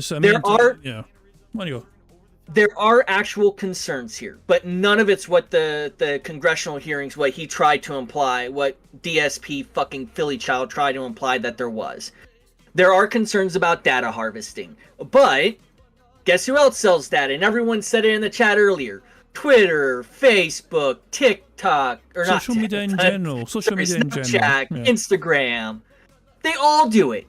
And you agree to it because you don't read the 50 fucking pages worth of TOS services that you agree to. They agree to harvest your data. He did say one thing that was actually good cybersecurity defense stuff. You should not be posting your personal information, such as your first dog, what street you grew up on, where do you work at. None of that stuff should be posted on social media. You've known me long enough to know I give credit where it's due. For general advice, never post your badge on social media because it can be stolen that way. If you see one of those stupid quizzes that's like, my name is Justin and I live in San Antonio, Texas. By the way, this is all publicly known information about me, so I'm not worried about it. And I have this many dogs and this many cats, and you don't want to post that stuff. Exactly. Because a lot of those questions are security questions. Bang shows them all the time. What was the street you grew up on? What was the name of your first pet? And exactly. So yeah, it's a very good way for people to try and access your, private details. If you go to a bank website, for example, oh, I forgot my password. What about my, your personal security questions? What was it? What was the street you grew up on? Oh, I can just check that person's social media because if I can talk about themselves all the time and where they grew up. There's actually, if you want to see a really good scene of social engineering it in progress, take a look at the movie Now You See Me. Oh, good movie. Whenever they're on the jet and he asks him those questions and he purposely gets them wrong, that was to get him to lower his guard and to actually get the answer, the correct answer, so they could break into his account. Yeah, that's a fantastic It is a movie, great scene of social engineering. But let's get beyond giving him credit because I don't like giving Philly Child any type of credit when I can. It's a dirty thing to do, yeah. He tries to relate this to book banning, and I don't know why. Yeah, the book burning. Well, it implied government censorship, and they also said book burning. Hitler and the Nazis in Germany, but they had big mass book burning and all that shit. So I think he tried to somehow imply that this could be the start of government control of media. That what you consume. It could be a slippery slope in that way. Like the government isn't already doing that. If you take a look at certain states, and I know this doesn't apply to... do I call you English or Scottish? If you call me English, because I know that can be an insult. insult. From the fucking call, you can call me English if you want, but we won't hear much more from you, put it that way. Sorry, I can't help myself, but in the United States, I live in the state of Texas, and Texas has a new system that they've rolled out where you have to register your computer to be considered an adult to visit porn. To visit adult sites. Right. See, I don't. Is that a bad thing or a good thing? It's a bad thing because children will just use their parents' computer instead, and they will still have access to the adult websites. It's stupid. Yeah. It doesn't help children. It's pointless. But if you want to say this is something like that, where we are actually going down a slippery slope where government is going to continue to take control, I don't think this is the generation to do it with. Because, and I hate that I'm going to use this phrase, all these boomers that are about to be aged out of Congress and the senators and all of these chuckle nuts that have no idea about technology are going to end up just being replaced by 20-something-year-old kids who have no idea how to run the government. Yeah, that's instead of yeah. They're all like Philly Child in this case because they don't bother to do the research. Mr. Chow, does the app actually watch for your eyes? Yes, Senator, it does. It needs to know where to put certain filters. So you're saying the app does not try to determine if you are high or intoxicated. That way it can basically determine whether or not to boost in the algorithm. No, Senator, it doesn't do that. We don't want to promote that type of content. And we only use your eye locations to be able to determine where to put certain filters. It's just crazy, so you're saying, and that's the entirety of the congressional hearings. Yeah. Now, there are actual information security concerns to do with TikTok and the Chinese government. Well, like outside of I mean, the Chinese government are notoriously quite, controlling. As a communist state, you got to remember, you know what I mean? So things kind of have to go through the government in order to happen in the first place, and yeah, I mean, there's natural skepticism there, yeah. There is some concern there. I think it's Tencent is the company that runs it inside of China. Tencent is supposed to be allowed to download all of your information. That is my understanding of it. I may be misread on it, but that's the what I was hearing is they are supposed to be able to access everything outside of the American servers, which, by the way, for anyone concerned, the majority of TikTok servers are now in America and they shouldn't be able to access it, but that's a different subject. But there are genuine concerns, especially after some of the hacks that have happened in the last 5 years. I think it was CellWest or whatever it was called. That was on a whole bunch of government systems that was being used as a VPN. Was found out to be hackers from Russia. I don't like to assume that the Russian hackers were actually Russian government hackers, but more along the lines of a situation where the hackers, or at least the IP addresses, happen to come from Russia. Yeah. Doesn't I don't like the and speaking of like Chinese IP, doesn't Phil's mini PC technically have some Chinese malware like installed automatically? Wasn't that a thing? I don't know. I don't know anything about his mini computer. I know Prophet might know. Yeah, I think Prophet brought it up in the first place, which made me think, oh, Phil wants to fucking get his mini PC going again, so that's the Chinese going to get a boost again of Phil's data. I want to. Okay. I'll come back to that if you want me to, but I want to get to the last point that I have on my little list. Go for it, man. Get off the chest. There are legitimate information security concerns. The Chinese government being able to have as much access as they do is a legitimate concern. It is not probably something that they're going to be taking a lot of advantage of to hack and steal your identity, because why do they? They have more people than us. And that's a numbers game, nothing else. They are one of the biggest economies in the world for a reason. Now, one thing I do want to point out that old boy Philly Child pointed out was likely malicious purposes. Jackass. It's advertising. That's what they really want. Money. That is the likely malicious purposes. It's all about money. So Americans are concerned that the Chinese are going to find out they like fucking drinking beer and stuffing their faces with Big Macs or something. Because like the data that China could harvest here is basically going to go towards, as you say, advertising. This is what Facebook done. Remember, Facebook also sold the whole the data harvesting, and they notoriously, infamously sold that data to what was the group? Can you even mind the name of the group? There's a certain group at Facebook. I don't remember. Yeah, I can't even mind or whatever, but yeah, I think it's like some sort of. I can't even mind, but yeah, it was a big fucking deal years ago anyway, you know what I mean? But yeah, it's all about advertising. How much money can you get for data? Data is power.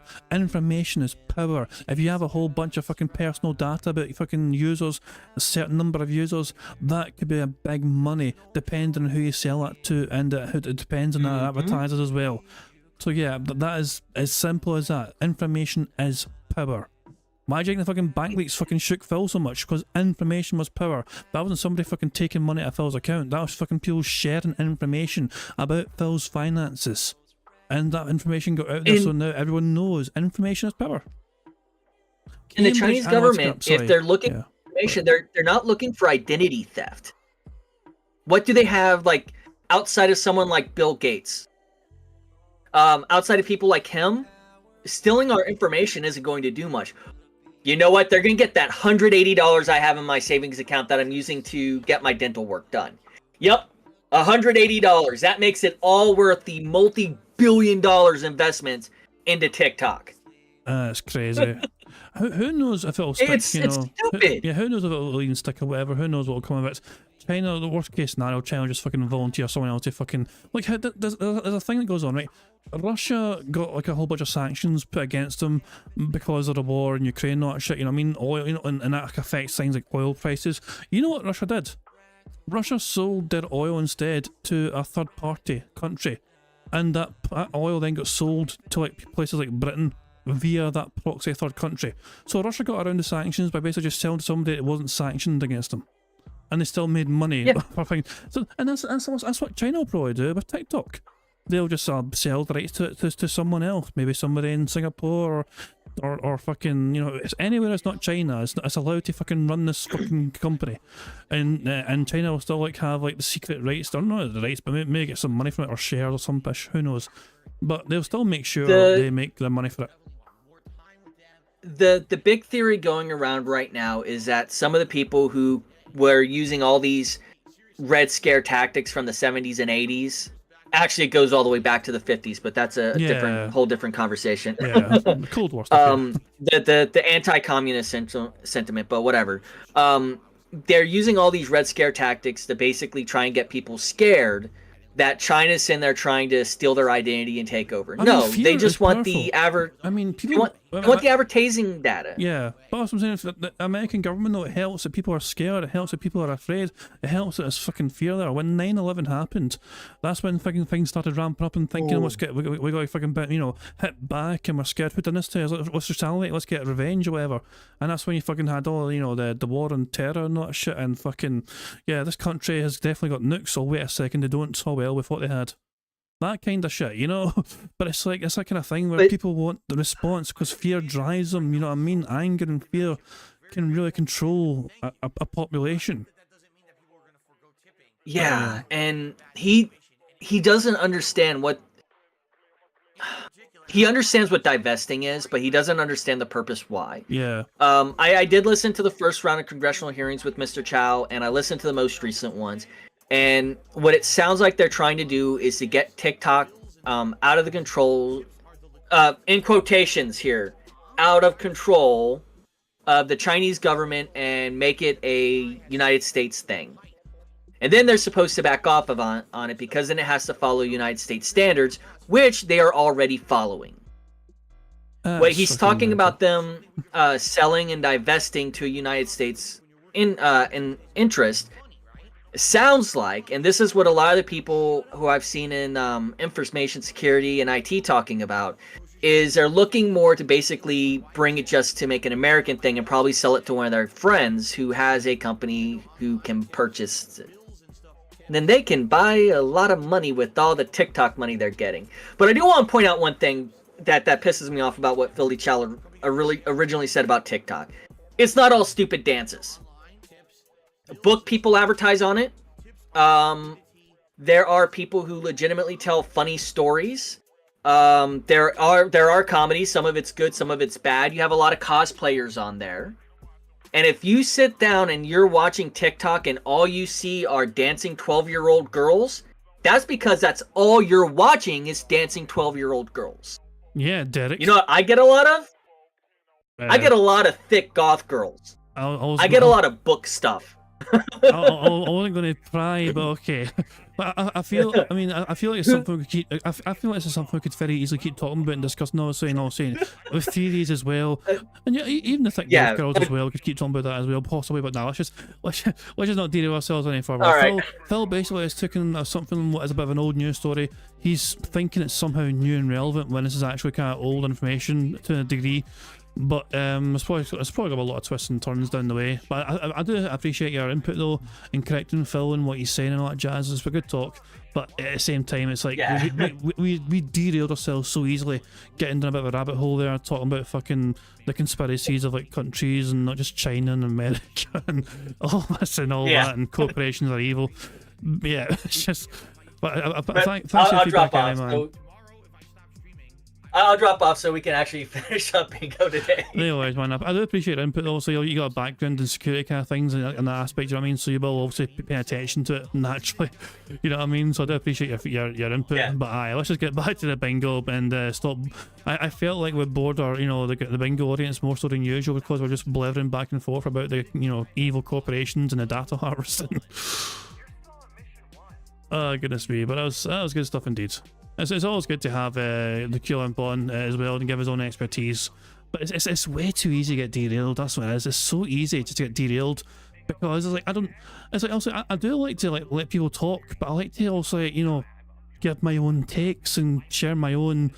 Not my own knowledge, because I don't have a lot of knowledge with some things, you know what I mean? So, but it's good to fucking dive more into this and pick people's brains. Like, Prophet knows his tech stuff, for example, so it's good to pick his brain about some tech stuff and ask questions about that. QLamp has a background in things like cybersecurity to a degree. He's had jobs in the past and roles in the past involved in that, so he'll pay attention to that sort of thing. It's good to pick smart people's brains with this sort of thing, so you can learn more as well. But yeah, I get way too easily distracted and derailed trying to fucking just talk more about this, so Vegas apparently made something special in the member and not the Discord. Hold on, he's asking me to check this. Oh, for fuck's sake, Vega, the fuck did you make?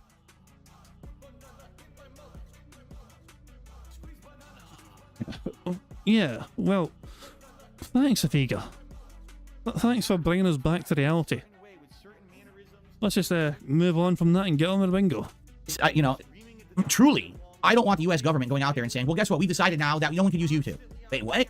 Why? Oh, well, we found that, there's a couple companies that are using stuff maliciously on YouTube. It's anti-U.S. and it could hurt citizens. So, you can't use YouTube anymore. Wait, what? No.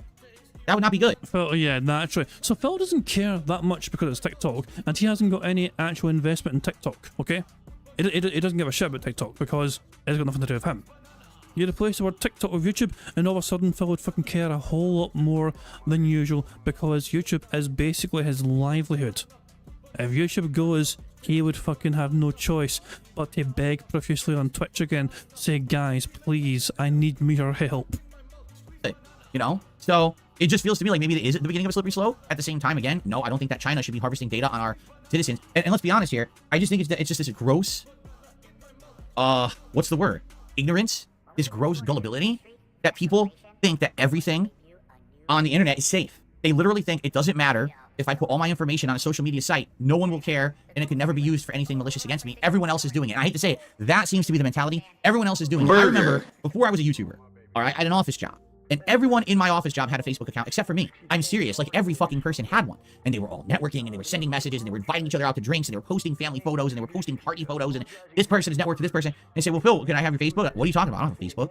You don't have a Facebook? I was like, no. Why would I want a fucking Facebook? It just seems so stupid. First of all, who cares about me? I don't... Who cares? Who cares about me? The most, I can't believe Phil admitted that. Who cares about me?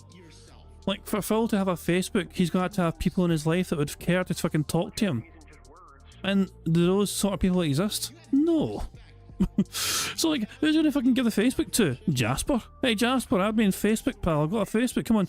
Jasper, take your little paw and click add friend. That's right, I'm your friend on Facebook. Don't care enough about me to post my shit up all over the internet. Why would I want, you know what I mean? It just felt like so self-aggrandizing. Like, I'm so important that I need to post up everything about myself on the internet for everyone to watch because obviously this is some kind of a judgment of my worth on this planet. To me, I was like, there is zero worth in a Facebook page. It doesn't mean anything. It's a joke from people who are trying to feel more important than they really are, right? It says a person that fucking prides himself on a 16-year YouTube channel. This is your fucking legacy, your fucking meaningful fucking, stamp on the fucking world of documenting your fucking boring shitty life every fucking day for your audience to fucking critique and judge you on. Well, you don't fucking get to fucking bitch about fucking Facebook when you fucking pride your YouTube page. as being your fucking stamp on the fucking world. I've got fucking Facebook. I barely fucking use it. I primarily use it as a messenger fucking feature to message my thing, you know. I've got my friends as well I talk to on Facebook, and I talk to my fucking mother and sister as well on there. That's essentially the only reason I use Facebook, to talk to family and friends, you know, privately in Messenger, not fucking publicly. I rarely use it, you know, publicly, which is the way it fucking should be in my opinion. I mean, if you're going to use it publicly, have it so only friends can see what you post. Don't fucking share, like, you know, fucking private shit for the whole world to fucking see, you know. Just keep it for friends only. I mean, how trite and boring is your life that you actually think that you're important because you have like 100 friends on Facebook? Like, what the fuck are you talking about? Nobody cares. No one should care. But it was so weird to me, right? And so eventually they did talk me into having it. And I never used it. Like, I remember. Phil, you made a big song and dance about having over 200,000 subscribers. Again, you are in no position to mock and belittle anyone about numbers following people on social media when you made a big song and dance about 200,000 subscribers. Which is small potatoes in YouTube grand scheme of things. Because, yeah, by the way, YouTube don't offer any rewards for 100,000 anymore. Phil has a plaque for 100,000 YouTubers. And then it took him, what, 15 years to reach 200,000? Wow, Phil. But don't do it for every 100,000 anymore. No, no, no, no. You got to try and make 1 million, and even then you might not get anything. I made it, and I literally never used it. And you know, later on closed it. And then when I became a YouTuber, people once again convinced me to make a Facebook page. And I was like, well, I'm really not going to use it. And so I had a page that essentially it mirrored my Twitter. So whenever I posted to Twitter, it would post to Facebook. And then after a few years of not using it, I just closed that too. And now I don't use it at all. I don't use anything. Like, my Instagram is unused. The only social media I use is Twitter/X. That's it. The only one. And of course, YouTube community posts. Those are the two things that I post on the internet. So yeah, like, for me, I never understood it, but it was hilarious that all those people thought it was safe. And now here we are, you know, so many years later. How many of those people probably had all kinds of issues because they put all their shit on Facebook? How many of them fell for scams? How many of them fell for shitty ad campaigns? You know what I'm saying? Like, they probably all got fucked with over the years because they had all their shit on Facebook. It's like a rampant thing. This isn't like a fringe thing. This became mainstream, that Facebook became bereft with this kind of content. And like I said, there's all kinds of shit that happens that's malicious and illegal on those sites. So I don't know, like I can see how dumb people are, and they all sign up for TikTok and they all put all their information on the internet like morons, right? And it's just so silly and stupid, right? You just think that you're safe because, well, no one would ever want to use this against me. No one would ever. No, there are people out there right now. It doesn't even matter if you're the most unimportant, not, you know, talked about person on this planet. There are companies out there that would love your information because you're just dropping a bucket. But once that bucket of data is full and they know all what's in that bucket, they can use that statistically to do things. Whether it's marketing, whether it's something else more malicious, who knows? I don't know. That's up for our government to figure out. But I kind of get it. Like, people are just so dumb to put all their information out there on the internet, and then it ends up being so harmful, and everyone's just ignorant of it, you know? And I hate to say it, like, a perfect example, many years ago, there was an issue where my viewers were getting harassed and attacked on social media all the time. And they were like, well, why is this happening? Because your social media is the same name as the account you use on YouTube, which is the same name that you use in the Twitch chat, and everyone can figure this shit out, and now they harass you. You know, it's dumb, but it was an issue. It was a big issue at one point, you know? People were getting doxxed and harassed just because all their information was linked in public. Like, I always say, if you're going to be here in the YouTube chat, right, and you're going to interact publicly, make up an account.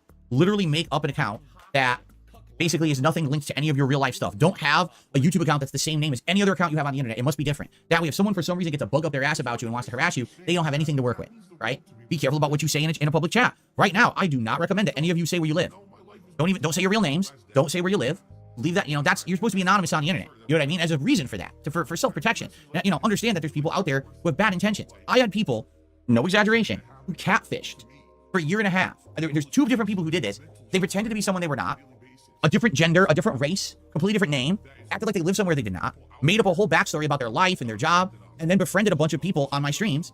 And then a couple of them became moderators, just chat moderators of mine, to try to help out. And then come to find out, a year and a half later, you know, this was a faker. This was an asshole. This is someone who was just faking everyone to try to basically get inside information on people, whether it was me or my other moderators or actual viewers and fans. Like, they actually had friendships with people, personal conversations that happened behind the scenes.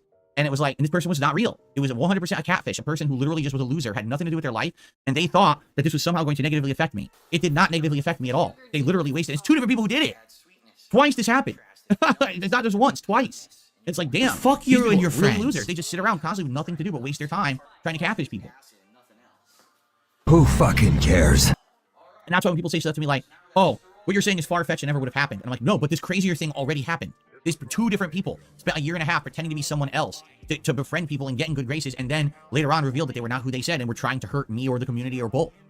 Of course, they didn't win. They're losers. They didn't hurt anything at all. They're just morons. But you see what I'm saying? Like, you got to be very, very, very careful about stuff on the internet. You should not. Well, these kind of like things that happened to Phil revealed a whole bunch of interesting things. For example, Phil's secret moderator Discord.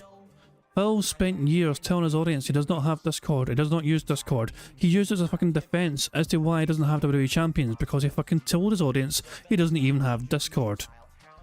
Lo and behold, screenshots fucking exist of Phil having a secret moderator Discord, and these screenshots are kind of verified, and Phil's like, yeah, I talk to my mods off stream. Yeah, it's Discord. Yeah, exactly. So, Phil lied to his audience about having Discord, because the truth would have hurt him, and would have hurt the, you know, the allegations with WWE Champions, not shit. So Phil had to deny. Phil was telling his audience, I don't have Discord. There's a screenshot of his desktop where you can see the Discord logo. And Phil was still saying, I don't have Discord. And then, yeah, the fucking, the moderator, the fucking leaks, the mod leaks, not shit from Anonymous, not shit. Yeah, fucking hell. But, yeah, Phil, apparently it didn't do damage to Phil whatsoever. I would disagree wholeheartedly. It debunked Phil's narrative about not having Discord. He had one, he just didn't want to admit it to his fans. Not be sharing personal information. You should not be posting that out publicly. And these people using TikTok don't think about that at all. They just open up their phone and immediately start broadcasting. I'm dancing in my house. What's behind you? What's behind you in the shop? All your shit. It could have your fucking addresses. It could have information. It could have other people who shouldn't be involved. You know what I'm saying? Like, it's bad, man. People don't think about that stuff. Whatever. Just turn on and fucking dance and look, I got 1,000 views on TikTok. Anyway, so this is gonna be an ongoing thing. We have 9 months to figure out what's going on with TikTok. Will TikTok end up being banned in the United States? In which case, I think that's going to be a culture change because a lot of people use TikTok, right? I don't, but tons of people do. TikTok became so popular, YouTube has outright copied it with YouTube Shorts. It's literally a carbon copy of trying to be TikTok, right? So, wait. I thought YouTube copied you, Phil. I thought YouTube copied you by making YouTube Shorts because you used to fucking post short video clips back in the day. What will happen? I don't know. We'll have to see. Will TikTok consider selling to someone who's not China owned? I don't know. I don't know why the owners would release that control, especially because, again, TikTok is not so localized to just the United States. It's popular outside of the United States as well. It's probably likely very profitable for them. And maybe it doesn't make sense. We'd rather cut our losses here and say, listen, we lose the United States, but we keep the world control of everything else and all that data. We'd rather keep it. So we might be saying goodbye to TikTok in 9 months here in the United States. You will not see any of us doing dances or doing shake challenges or, you know, everything that's so meaningful on there. As you know, it's very meaningful content. It's totally not losable. If TikTok shuts down, all life as we know it will come to a screeching standstill halt because it's some of the most useful, intelligent content ever put on the planet, correct? So there you go. All right. Replace the word TikTok with YouTube and see if he's fucking laughing then. That's the only news story I have for today. If there's developments on that moving forward, we'll talk more about it. All right. So some people in the chat are like, this isn't about gaming. Well, it is. It's about culture. It's about pop culture. It's about all kinds of culture. It's about social media. It's not about gaming, though. It's a gaming news story, and TikTok has no relation to gaming whatsoever. It affects us. That's why it's a news story for me. Even though it involves some politics with the U.S. government, it's not really a political story. It's a story that everyone's going to be talking about in the next few months as we figure out what's going to happen with this. Okay, so... Well, everyone's also talking about fucking the conflict in the Middle East and Russia, Ukraine. You've got fucking Iran and fucking Israel. You got Gaza. This is a worldwide talking point which affects people's fucking lives as well. You don't fucking say a peep about that, though. It's worthy of touching or covering on the show. All right, so ladies and gentlemen, it is time to get to the shout-out segment of the podcast. Now, first off, we have absolutely no contributions on the YouTube side. No super chats, no memberships, and no gifted memberships. That's fucked. Just a statement of fact, not a complaint. I'm now going to do shout-outs for tips, okay? So we're going to start off with the first tip of the day, which is a $10 tip from BB Phil. Listen to this. Maybe we can buy raffle tickets during the possible Street Fighter event and win an autographed item like an old hat, which is no longer in the hat goal rotation. That would provide a new opportunity for people to get your autograph. The pieces could go towards a new PC. To my knowledge, and this is completely, probably outdated knowledge, raffles are not allowed on YouTube nor Twitch. It is considered gambling. And whenever there's gambling on one of these sites, there has to be formal regulation involved. Shit, where's my underscore? There, I don't know, I couldn't find it. I couldn't find the underscore. There it is. So yeah, it's, I believe that raffles are considered gambling. And the only way that a raffle is allowed is if it's completely free. So if it's a free giveaway, that's fine. If it's a silly thing, it does not involve money. But anything that involves money or monetary things that has to do with a chance, that's gambling. And therefore, that's something I don't want to touch with a 1,000-foot pole. I don't want to have YouTube coming at me and saying, hey, we heard you did a gambling stream and, you know, that violates terms of service and yada, yada, yada. So no, I would not be doing anything like that. Thank you for the first. So Phil isn't far off wrong here in that regard. You know what I mean? Like, that's why that's why I managed to do my giveaways as they are. Like, anyone can win the giveaway. It's not fucking like specifically reserved for, like, you know, only members can or whatever. No. Like, if you leave a comment on a community post, which is free to do, of course, you know what I mean? Anyone that comments on that community post will have their marble in with a rest and they could win the fucking bingo prize at the end of the month. No, chance. But yeah, that way it's not a raffle. It's just like a random chance where anyone and everyone's in it. And yeah, like, it's weird. And Chris Sizemore's saying, wait, but bounties are okay. Phil stopped doing bounties because he feared he could get punished for it. And Phil was upset about that. Phil was very openly salty about not being able to fucking do bounties openly anymore. Because people were reporting the streams and he was fucking concerned, and so Phil was like, we can't do bounties anymore, guys, because a bunch of arseholes are fucking reporting me.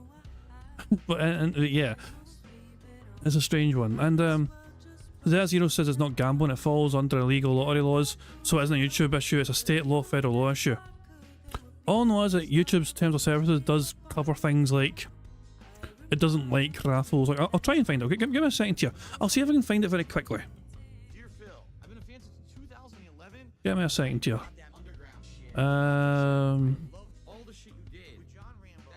Give me a second here. See, there's a thing here on actually, can I make this like more viewable? Is it easier if I do it here? That's fucking not really. Hold on. Give me a second here.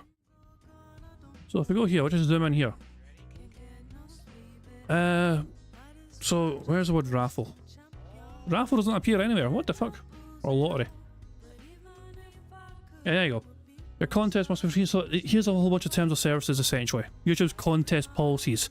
Essentially, kind of what I'm doing. When I do a giveaway for people, you know, it's kind of like a contest in a sense, because people could win a fucking prize, you know what I mean?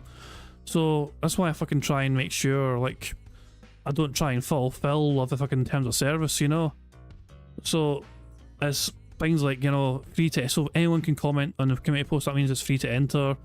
There's nothing to do, you know, it's not about trying to manipulate metrics or whatever shit, it's basically, I try and keep it as simple as fucking possible, but at the same time, I wanted to make sure I wouldn't fulfill all the YouTube terms of service crap, you know? That was the one thing I didn't want to get in trouble, basically.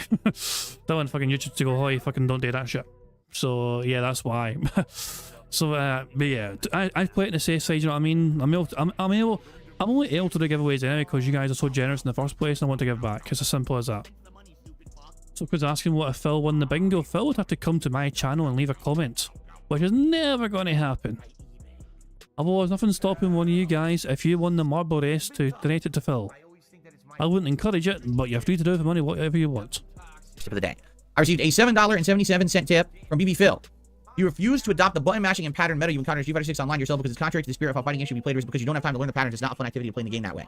I am a very different animal than the vast majority of people who play Street Fighter, okay? I would like to say this, I'm almost a purist, and here's what I mean.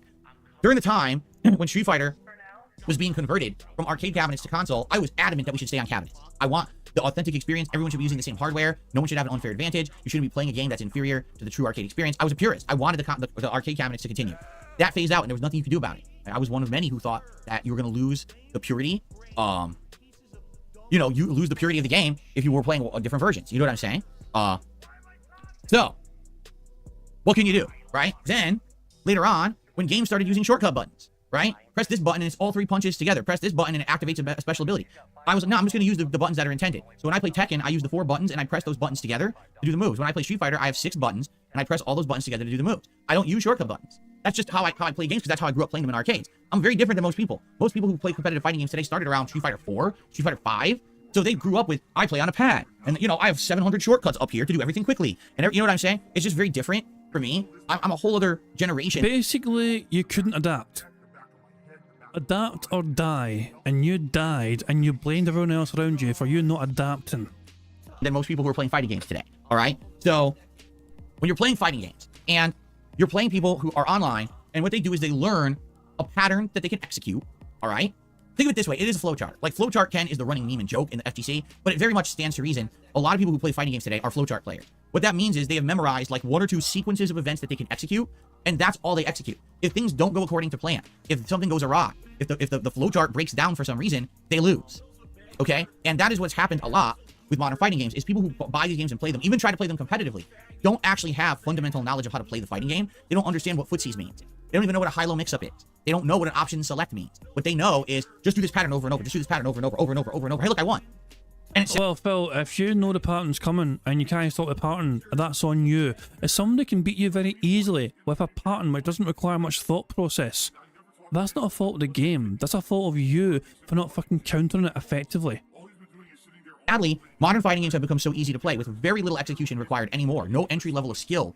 You know, there's no, you don't have to sit there and grind to practice. It's more like you learn that within 5 seconds. It's more about just consistency and execution and timing rather than actual skill level of entering moves and the like. A lot of people can just learn right away and just start spamming that pattern. When I say spamming, that's what I mean. A lot of people think spamming means they're just doing this. No, what I mean is they're just doing the same strategy, the same pattern, the same flowchart over and over ad nauseum. They don't think about timing or anything.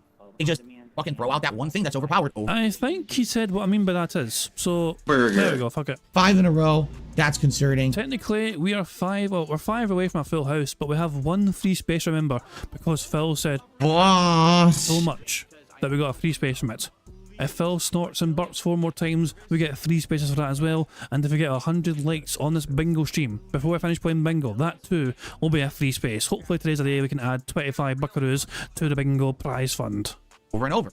Now maybe there's some variations on it, and the better players will find ways to do that safe pattern and then, oh, pretend like I'm going to do it another time and don't. Wait for you to react as if you're going to try to beat it, and then they punish your reaction.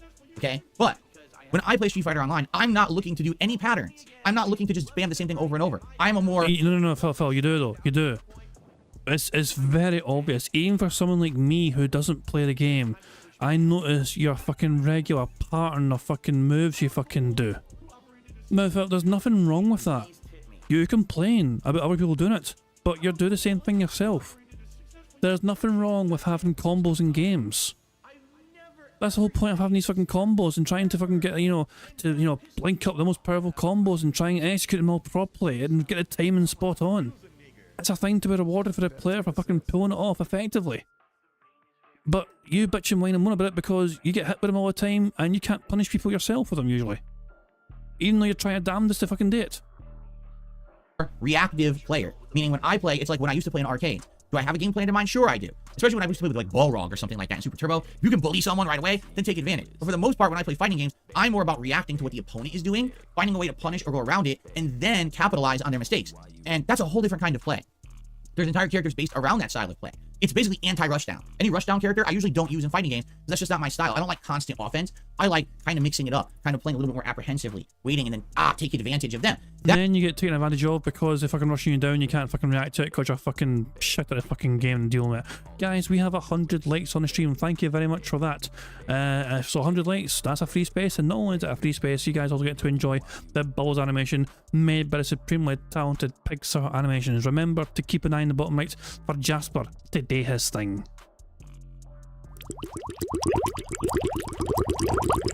Not Jasper. Good cat. Excellent stuff, guys. Thank you very much for 100 likes. That's a free space, our second free space of the game, which means we're only 3 away from the full house. That kind of play, sadly, is not rewarded in modern fighting games most of the time. Most of the time in modern fighters, you are rewarded by just playing one pattern, one flowchart, over and over, execute it perfectly, done. That's the fighting game. That's boring as shit. From anyone from my era, my generation, where number one, that shit didn't exist back then, and number two, where we actually had to have skill, timing, execution, knowledge of all these fundamentals and bring these into the competitive era or the competitive venue of any game that you played or any tournament you entered. You needed to have all that. If you just had one strategy, you'd beat a couple people and then you would get spanked by anyone who had a higher level understanding of the game. These games, you can literally just play your pattern online, and if it drops one input of your opponent, like me playing Blanca, oops, one input didn't come out, well, I'm stuck in the corner for the whole round because it just benefits the flowchart player. I will never be a flowchart player. I refuse to. I would never have fun playing like a flowchart player. I would lose my mind. I'd be so bored because it's like you're not even playing a fighting game. That's not even what the spirit of a fighting game is supposed to be. You know, you're supposed to be using tactics and intelligence, and so many people just fucking think that fighting games are more simple. Why? Because people play them that way now, because they're designed that way. That's supposed to be the entry-level gameplay for someone who doesn't understand fighting games, can get in there and at least get some win. That's not supposed to be the meta. But take a look at the meta of Street Fighter. It's literally 5 characters who just rush you down the entire round. It's exactly the same. They're all flowcharts. It's stupid because it shouldn't be like that, but that's what the games have become. They've dumbed down the games to the point where now it's so easy to play that anyone can memorize the meta and immediately just repeat it ad nauseum, and it's dumb shit. And I hate that. I want a game where a character like Zangief can win just as much as a character like Luke or Ken. I want a game where an oddball character like Blanca or Honda can hang with the character who can endlessly safely attack you. And it's just not like that right now. So that's why I don't play those characters. That's why I have no entertainment value fighting those characters. It's just boring. There's nothing inspired, creative, or interesting about that gameplay. It's just the same shit over and over. You know, every time you fight a Ken, you're going to see the same thing. Every time you fight a Luke, you're going to see exactly the same thing. There's no variation in their gameplay. Now tell me that every single Blanca plays the same. Blanca's play very differently. I've seen Blanca's play tons of different ways. That's cool and creative. That's what I like to see in a fighting game. Creativity, originality, independent, intelligent fucking thought instead of mouth-drooling repetition. That's the difference. And me growing up in arcades, seeing that everyone played differently in arcades because there was no meta on the internet in 2 days, so everyone was always constantly learning, trying different strategies. That whole era of discovery is some of the most fun part of fighting games, and it's lost on most people today who just say, I need to learn meta flowchart. Mash, mash, here it is. It's stupid. You're not even playing the game. You might as well not. So, Phil, I cannot stop myself anymore. You're sounding like an elitist cunt right now, Phil. How fucking dare you try and fucking tell anyone how to fucking play a game they enjoy fucking playing? You have fucking bitched and whined and moaned about fucking people telling you how to fucking play games in the fucking past. You've fucking been offended at someone trying to fucking be an elitist and tell you how to play a certain game.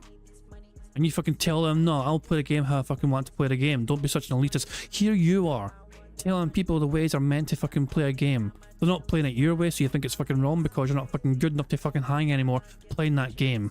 The one game you fucking had some pride in, Street Fighter, the Street Fighter series. Phil got to evil playing Street Fighter. Phil came forth in the world at evil one time playing Street Fighter. These days, he gets fucking spanked easily by a fucking random common player because he fucking can just bully Phil in the fucking game, and he can't handle that. So instead of fucking dealing with it and trying to get fucking better, he's saying they're all playing the game wrong. The game's designed wrong, they're playing the game wrong, they're not playing the game the right way, they're not playing it in the right spirit of the fucking manner. You have no fucking right, Phil, telling anyone how to fucking play the game, but you're some sort of fucking authority in the fucking thing. Let people enjoy games how they fucking want. If they can do basic shit and it beats your ass easily, then you're playing the game not right. Play the game, that's what you're gonna do. But that's how they play it, because they don't know better. Like I said, this is a new generation of people who've never even played at that level. They don't even have a concept of what that means. I don't understand, I'm just supposed to do the spam thing with Ken, you know? That's how you play Street Fighter 6, right? No, that's not supposed to be Street Fighter 6. But for a lot of people, that's what it is. And I'm never gonna do that. You're never gonna see me taking advantage of that. You're not. I don't like that at all. I've never enjoyed that. You'll almost never see me play top tiers in most fighting games. Okay. I received a $5 tip from Guitar Player. Since Fallout 4 is getting current gen update, when can we expect a current gen update for Starfield? That's great. When can we get a current gen update for their latest game, Starfield, so it runs good on modern consoles? Wow. That was a good one. You razzed them really good there, Guitar Player. Thanks for the tip. Excellent. Let's see here. I received a $4 tip from Rocky. He says, happy Saturday, Phil. I had 3 of my fingers broken in a car accident this week. Oh, I'm so sorry to hear that. This has sidelined my Dragon's Dogma 2 playthrough. I'm alright mostly otherwise. Any suggestion from you or chat for games you can play being unable to hold a controller or being one-handed? For a while, my friend dropped off Phoenix Wright games for me to play. Yeah, I would say, any narrative-based style game, right?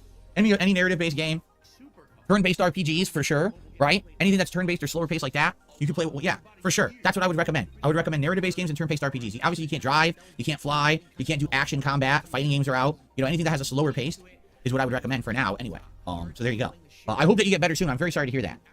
Let's see here. I received a $1 tip from Kirk. It's a good job that his fingers that are broken didn't affect him to fucking tap those buttons and send Phil that money. Or what a relief for Phil Burnell that his tipping fingers didn't break. Understand the harvesting data thing. All they're doing with it is make a better product and service, right? They also accuse TikTok of dumbing down America's youth. Well, in China, TikTok is all science and smart stuff, which I don't agree. What do you think? Again, the thing is, I only know what I've heard. I don't actually know, nor I don't know if anyone actually knows the truth of the data. Like, do we actually know what TikTok is doing with this data? Or is this just all guesswork by the US government and officials? Right? Do we even know anything? I don't know if we have any concrete information at all. It's just supposition, and that is kind of dangerous if the government doesn't actually know what the TikTok is using the data for, or even what kind of data they're harvesting properly, then how can you make a judgment like this? That's probably one of the big parts of the issue a lot of people are seeing. Just because the government is assuming, and because the TikTok officials could not answer well when asked questions about it, the government just assumes the worst and now wants to ban the thing, and what's next? Right? I think that's one of the reasons people are saying slippery slope, you see? Okay, I received a $2 tip. The LA Dodgers suck just donated $2 and says, Bill, would you ever live stream on TikTok if they offered you a big contract? No. I don't see the point. I tried YouTube Shorts. That did nothing for my business. I'm a unique case where I'm not going to benefit from that, so I don't care. I received another $2 tip From Goji Tanks. Do you think you'll ever reinstall Street Fighter 30th Anniversary Edition again? No. The game is terrible. It runs horribly. I'm sure by now the player base is even smaller. And now that I should have access to Fightcade, that's probably what I will do. I received a $2 tip from an anonymous tipper. Now, hold on. Is that the real Goji Tank? Goji Tanks was somebody who fucking bullied him all the time in Street Fighter Super Turbo 2. Like, Goji Tanks always fucking kicked Phil's arse in that game. So if that was a real Goji Tanks, give him $2, wonder if he's gonna fucking play the game again, that'd be fucking funny. Phil might have forgotten. I don't know. It might have been so long that Phil played him that he might have forgot who he is. I don't know. Or it could be somebody, as Ever says, somebody impersonating him essentially, because you can't fucking put any name there. Happy Saturday. Curious why you pronounce Derek's name like Derek instead of Darish. Because I didn't know that his name was actually pronounced Darish until many, many years later. I've been calling him Derek in the chat for like 3-4 years, and then I found out it was pronounced differently. And he's like, nah, just keep pronouncing it the way you have. I'm used to it. But he tells porn stars how to say his name right. Just let that sink in. Also, speaking of fucking saying things wrong, why can't you say spiritual successor? Someone questioning why I can't say spiritual successor right and says spiritual successor instead. Spiritual successor. Suck. As in you, suck. Anonymous tipper tipped $2. Do you and Kat plan on watching Mike Tyson versus Jake Paul? No, we have brains, so we don't actually waste them. We actually, use them. And we received a $2 tip from an anonymous tipper. No, from Wingo. You and Kat plan on traveling or vacationing anywhere? No, we would like. I've been over. She cannot fit on a fucking plane. If they're gonna go anywhere, it would have to be a road trip, or a very sturdy boat. But we just don't have the time or means or money to do it. So the answer is no, not now. Maybe in the future. Okay. Well, there you go. I received a $10 tip. 1 minute, man.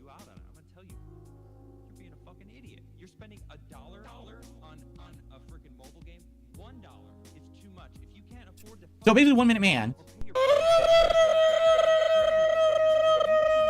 give me $10 and wants to know why I didn't read his full message yesterday. 1 Minute Man is very simple, because your full message yesterday had political stuff in it.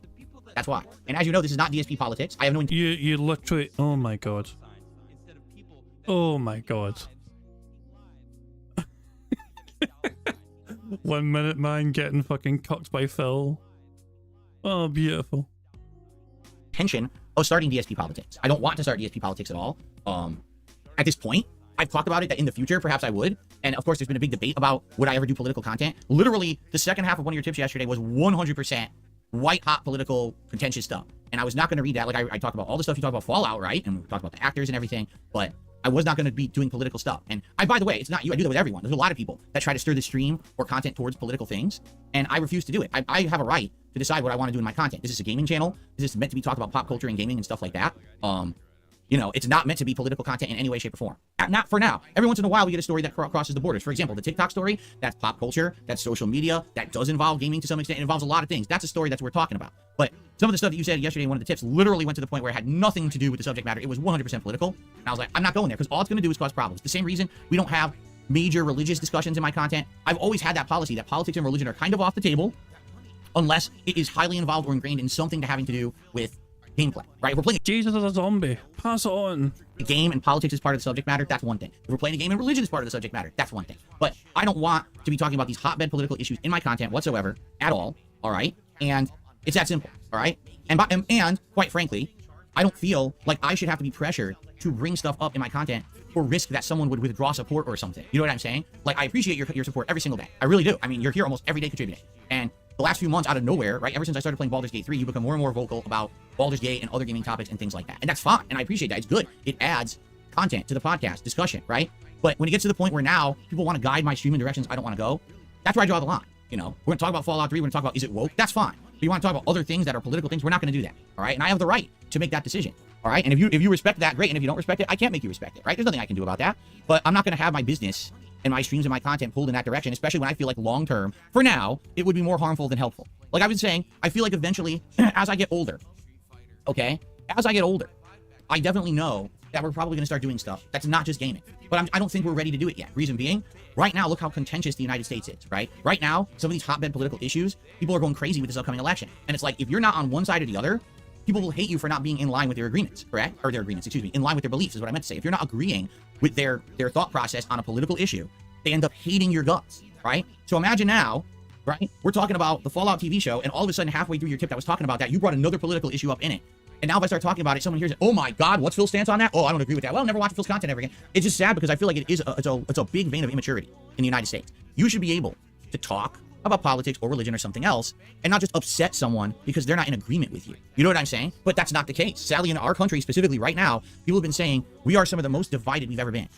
Right? I want to remind everyone what Phil said in his chat on Thursday.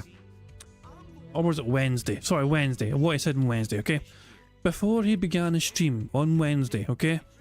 Somebody had the opinion, they had the audacity to have an opinion that they thought ranked Street Fighter gameplay was more entertaining than casual Street Fighter gameplay. Phil's response in the chat to him, you're lying, you're wrong, your opinions are wrong now, according to Phil Burnell. I just want to remind everyone he said that on Wednesday. Like, you disagree, people are not allowed to disagree politically. Yeah, apparently Phil was saying all this shit while being a goddamn hypocrite because he's not allowing people to have an opinion on what they prefer. And if he sees their opinion and it contradicts what he thinks, he's going to call him a liar. So if I'm talking about Fallout 3 and whether I think it's woke or not, people should be able to just respect that and not freak out about it. But I know for a fact people did freak out about what I said. Some people, like there was one guy in the comments of the videos going crazy. Oh my God, yo, it is woke and here's why, blah, blah. It's like, dude, it's just a show. You know, it's just a show. It's not that big of a deal. We can't be bringing this kind of stuff into giant contentious arguments every fucking person's channel on YouTube, which is the point. Like I've always liked the fact that here on DSP Gaming, you can escape that kind of drama content on the internet, right? There's tons of YouTube channels on this internet, right? We're all across the internet. People want to do this because it's a hot thing and they think they get clickbait views. Literally, that's what people are telling me. You should do DSP politics now because the election's coming up and you're going to get a lot of views. It's like, wait. If I do political content, it's because I want to do something that's meaningful to my audience, not because I'm going to get clickbait views, right? But that's how people are. They always want to bring that into everything else. I like the fact that when we're here and we're relaxing together, we're having a good time, whether it's on a podcast, whether it's in a video game, whatever it may be, okay? I'm happy to know that this is a place where you can be separated from everything else out there, right? A lot of people told me during all of COVID, they really appreciated that because this was a place where they could hang out and not have to constantly hear about COVID. So now all you're hearing is politics. This side, that side, this side, that side. The last thing I want to do is make my channel about that, okay? So I hope you understand that answer and respect it. If not, I can't make you. I'm sorry I need to offend you by not reading your entire message and your tips yesterday, but I did feel like the things you were saying were getting very politically charged, and I was not going to take my content in that direction, nor do I need to. There's no requirement that I'm required to read every single word out of someone's message. All the time I get people who tip, and it's really bad troll messages, and I ignore them. People who try to pull my streaming directions, like Kirk with his tips, half the time I'm reading half of what he says because it's ridiculous politically charged, and I'm not going to have that in my gaming content, you understand? Maybe when we get to the politics stuff, if and when we do, which is probably going to be different format. I don't even know how it's going to be. I've thought about it. You know, would it be on YouTube? Probably not. Would it be streamed? I don't know. Would it be just on-demand videos? Maybe. Maybe I would take news stories, hot topics, make a certain video about each one or something like that. And then people want to get involved with their political stances and stuff. I'm cool. That's the place for it, right? But this is definitely not the place for that kind of discussion. You know what I'm saying? And again, I hope people understand that. I don't want to cause problems in this content or for people who are just, again, it's like my way or the highway. Well, that's not me. I'm the opposite. I'm like, I want to hear everyone's take and I want to weigh and balance other people's opinions because I feel like that's the best way to go through life at my age, to try to figure stuff out. A lot of the times, maybe there is a level of compromise in these political issues. But the way I see it, now's not the time for politics. Not now. Especially now when things are getting so heated. The last thing I would want to do is get to a point where now people think that even if I come to DSP Gaming, now I got to get inundated with a political discussion on a podcast. No, you don't. And that, you know. So again, apologies if for any offense, if you think that I was actively trying to, like, burn you by not reading all of your tips. That's not the case. At the same time, if I feel like it's going somewhere I don't want my content to go, I have the right to make that judgment, and nor do I feel like I have to be obligated to do anything because someone contributed, okay? So I hope you understand, and I hope that makes sense. All right? We can further discuss if you like, or whatever. It's always your call, right? Okay. More tips coming in. Let's see here. I received a $3.05 tip. I was wondering if you would play Cammy in your style of play. It would be interesting to know. See, here's the thing. I don't know. Because Cammy in Street Fighter 6, sadly, seems like a character that, for the most part, she's not pure Rushdown. She's definitely not like a Ken or a Luke or a Jury. She's a little different. But again, man, she's that constant offense style, in your face, constantly throwing out limbs, constantly keeping you in a lockdown state, because all her moves seem to be either safe or very high priority. Get one hit, combo into a giant mash jab, and that's what kills me about the top tiers in Street Fighter 6. They are all mash jab characters, meaning if they miss a move, if they screw up that flowchart pattern that they're using, they can literally mash jab, and half the time, they will recover fast enough to then continue their nonsense. And that's stupid. No character in a fighting game should be able to make a mistake and immediately recover from it and then just mash a button and get lucky and continue with their nonsense. That's bullshit. And that's one of the major problems with the game. These top tiers need to have better recovery. Or excuse me, worse recovery. They should not be instantly recovering from every move. Cammy should not be able to, every time she does an OD move, be completely safe. And like most of her moves are like that. So I hope that they fix it. I really do. But I don't know if they're going to, quite frankly. We'll see when they rebalance it. I'm sure they're going to be making some tweaks, right? The schedule is off on Nightbot. Oh, it's not. The schedule is correct on Nightbot. I received a $4.20 tip from Dan the Man. Thank you, Dan the Man, for the tip. This dude is a piece of fucking garbage. Yesterday was a really slow day for me on stream. I didn't make a lot of. Who fucking cares? Loss. You guys, and you know how much you're liking the content. I received a How the $2 fuck do I mute this stupid mic? I have no idea. from Wingo. Your next feasting with Phil, would you do Zaxby's? I know this is a running meme, I guess, with wings. I don't know. I don't know what Zaxby's is. I've never seen one. I don't know what they have. I guess it's some kind of a freaking food chain that he eats from. I really don't know. I can't really speak to it. I don't know what it is or anything like that. So, you know.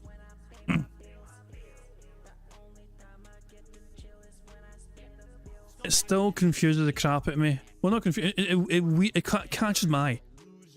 Look at his ears, is all I'm going to say. Look at his ears. I mean, it is so distracting to me. Like, nothing is happening, and yet a lot is happening there. Alright, how do I fucking mute this idiot? Alright, how do I fucking mute this idiot? Alright, I think... Oh, no, I haven't. Never mind. I have not caught up. BB filled it in super chances. I didn't want to get you in trouble suggesting any raffle. I forgot it might come with legal issues. I'm sorry. It's okay. I mean, surely I know you didn't have that intention or anything, so no worries there. No Tango Dinero did a super chat to Saturday party with the boys. Thank you, No Tango. And Maximum Turbo did a super chat. He said, that's unfortunately how discourse occurs in America now. It's either you agree with me or you're wrong and evil. There's no middle ground. I know. And again, when I was younger, alright, I was a very polarized guy back then, too. And it was, again... You are also a registered Republican, but please continue. My way or the highway. If you agree with me, great. And if not, well, then... You know, you're wrong.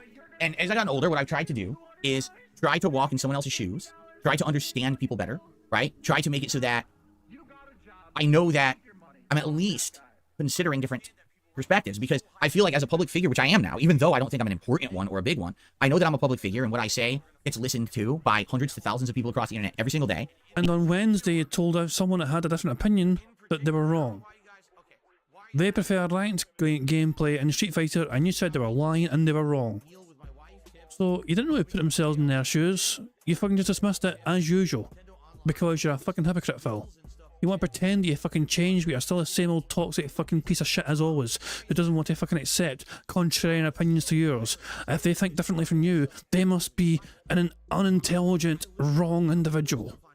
And has some weight to it, right? I mean, how many years was I ignorant about various different things in gaming, like Minecraft? And then when I finally gave it a fair shot, I was like, my god, this is really, really good. I get it now. I understand why people actually like this now. I don't. You never fucking understood why people like the fucking game. It's a game that's fucking meant to fucking help encourage your creative imaginations to fucking create whatever the fuck you want. All you fucking do is have some fucking random person turn up to your fucking streams and make a bunch of shit for you while you fucking fished. You playing that game was boring as fucking dirt, Phil. Because you lack an imagination to fulfill the fucking potential we could have had in that fucking game. And it does upset me that now that I'm not that polarized individual, that a lot of people say, oh, you've changed, and that's why we don't like you anymore. It's like, no, but I changed for the better. Do you not understand that? But I think a lot of people are stuck in my old mindset. It's one way or the other way, and that's it, right? So, you know, that's what gets me, is people only thinking the one way and not willing to be open-minded and at least consider someone else's opinion. You know what I'm saying? And don't hate someone just because they don't have your own opinion. Maybe try to understand how they got to where they got in their mindset. In a lot of cases, I think agreeing to disagree is better than hating someone for not agreeing with you. You know what I'm saying? There's tons of people who I know disagree with me on topics, and that's okay. We don't all have to always be in agreement. The fact that people can come by and still enjoy hanging out with me or having my, my content or whatever is a good thing, right? There's some people that don't agree with my takes on Fallout, the TV show. They think that it is woke, right? There's some people who don't agree with my takes on this kind of fanboyism or almost obsession with certain pop culture topics. They find it offensive that yesterday I said that, you know, people who are going crazy over the lore of Fallout are very similar to back in the day, people who would go to Star Trek or Star Wars conventions with folders full of stuff and would slam it down in front of one of the actors from the show who's just sitting there just to meet fans and sign autographs and say, in this episode, there was this discrepancy with this line. And they'd be like, what the hell are you talking about? Like, what? See, these are topics that I'm coming from a certain perspective, right? And I'm trying to come from a perspective of my personal experience and reasons, right? But that's okay. If you're someone who disagrees with me, that's fine. But there's some people who be like, well, I disagree with you, and because I disagree with you, that's it. I'm not even a fan of yours anymore. It's like, you just can't talk about nothing, right? You literally can't talk about anything these days. My way or the highway, man.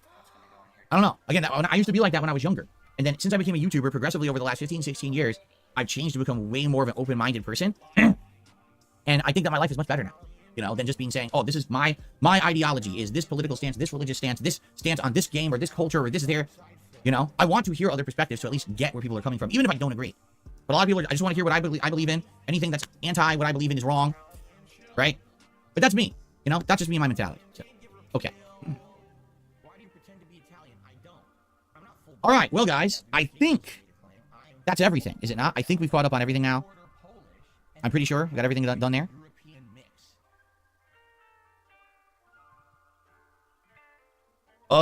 Antonio says, Artsy Whack, what a name, has a quick 2-minute guide on how to set up Fightcade. It's quick and easy. You can do it off stream. We can skip directly to Fightcade fun. Oh, careful. That Phil might tell you you're a fucking idiot. Well, again, you assume that I have time to come in here and setting stuff up behind the scenes. Yes, we do. You have time to fucking do your homework and watch several hours of fucking footage of fucking, what's his name, Zangief.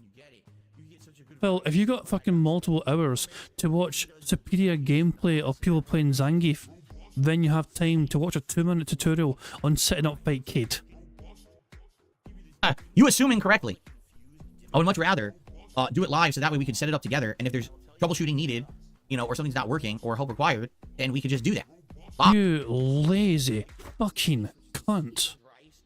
Just Jesus fucking... Shut your hole. Welcome to Operation Mindfuck! I was really hoping for the angry fucking Scottish insults. Is there nothing on the... Welcome! Is there nothing... Shut your hole. Nope. Come the fuck in and fuck with... Oh, go on, don't talk back. That'll do. I just, sometimes, I mean, Phil, his laziness is just mind-boggling sometimes. It really is. It's like, how? How can someone be this fucking lazy and so determined not to fucking do any effort off stream? Oh, for fuck's sake, and Kulampier is bragging. I work 40 hours a week and I've written 3 novels and 1 novella. You make the time. If it's something you like, you will make the time. Precisely. Like, it's kind of easy example. Like, I do gyms in the morning before work, okay? Like, you know, before I start work in the morning, I make time to do the gym and get that out of the way nice and early. I could stay in bed longer and sleep an hour late, you know, get an extra hour of sleep. That's a possibility for me to do that. I choose to wake up earlier so I can get more done in my day. You know, I'm doing something for my own health benefit. You know what I mean? It's that kind of. It's just it's a simple example, but there you go. You make the time. Well, as for somebody that's so fucking anal about his fucking schedule and his work schedule, he is so fucking piss poor at time management. And I'll tell you now, this is not Phil being honest with his audience. Phil is just lying straight out to them. It's just a flat-out lie. A 2-minute tutorial on Fightcade can get everything done for Phil. And he's like, nah, I don't have time. I'm going to fucking watch 2 hours of Zangief content later on to do my homework, but I don't have time for 2 minutes to fucking do a tutorial on fucking Fightcade. I'm going to waste your audience's time instead. I'm going to waste your time and fucking, you know, do it that way instead and take even longer and then blame you guys if it doesn't work. Yes, get on with it! Together, right? In addition, you know, try some of that initial gameplay. The first match of me trying anything live on a stream or whatever, right? Versus, oh, well, yeah, I set up off stream. So you missed all that initial kind of cool stuff, right? What cool? What the fuck are you talking about? Cool stuff. Oh my god, why? Oh my fucking god. Holy, oh my fucking... Who fucking cares? Excuse me. Okay. Any last minute topics? I know, again, we got a lot to talk about. A lot of shout outs there. Is there anything anyone would like to discuss further, or are we good? Can we end and then get ready for Elden Ring? Where's your gunner glasses, bitch?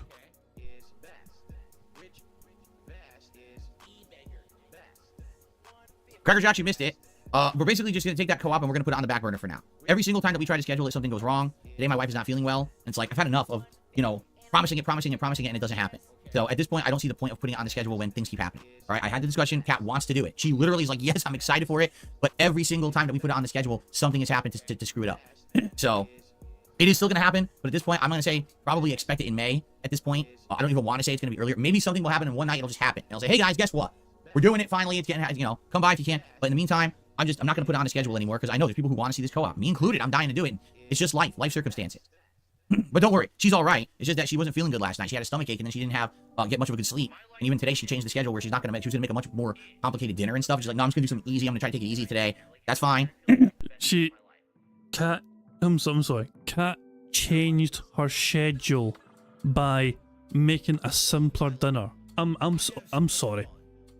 Kat changed her schedule by making a simpler dinner. She's not well, but she still has to cook for you.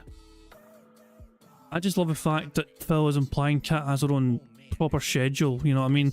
Like saved on a fucking phone. And like AM, laundry, dishes, PM, fancy dinner. Fucking if free time possibility, Skyrim. I don't know what the fuck. What the fuck, man. Oh my god. It's just, aye, Phil.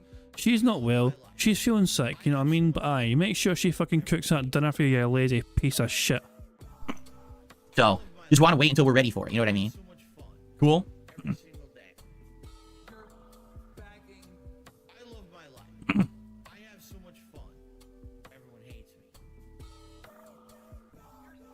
Okay, are we good? Alright, that is it for the show today, everybody. Now, let's hope for no technical difficulties, because yesterday I ended the show, and we went to play, and the damn thing had all these technical issues. I'm like, ugh. So, let's hope no technical issues today. Thank you for a great show. Thanks for chilling with me. I hope that you all will continue to join me for fun stuff this week. Sorry there's no co-op tonight. I hope you'll still come by and just hang out during Star Wars. It should be a good time, right? It should be a cool, at least silly hangout session, playing a kind of a busted game. And I've been basically trying not to turn on my PS5 till I'm ready, because the PS5 runs hot. And I was like, dude, maybe if I leave it off, right? Phil said, dude, that counts. Fantastic. There we go. We're technically 2 away from a full house, because we got the free space we likes, and Phil also said, boss, 5 times. Which I promised everyone 5 times free space. I leave it off, the office won't heat up as much until I actually need it on to play games, so... See here. Okay, so now I gotta refresh.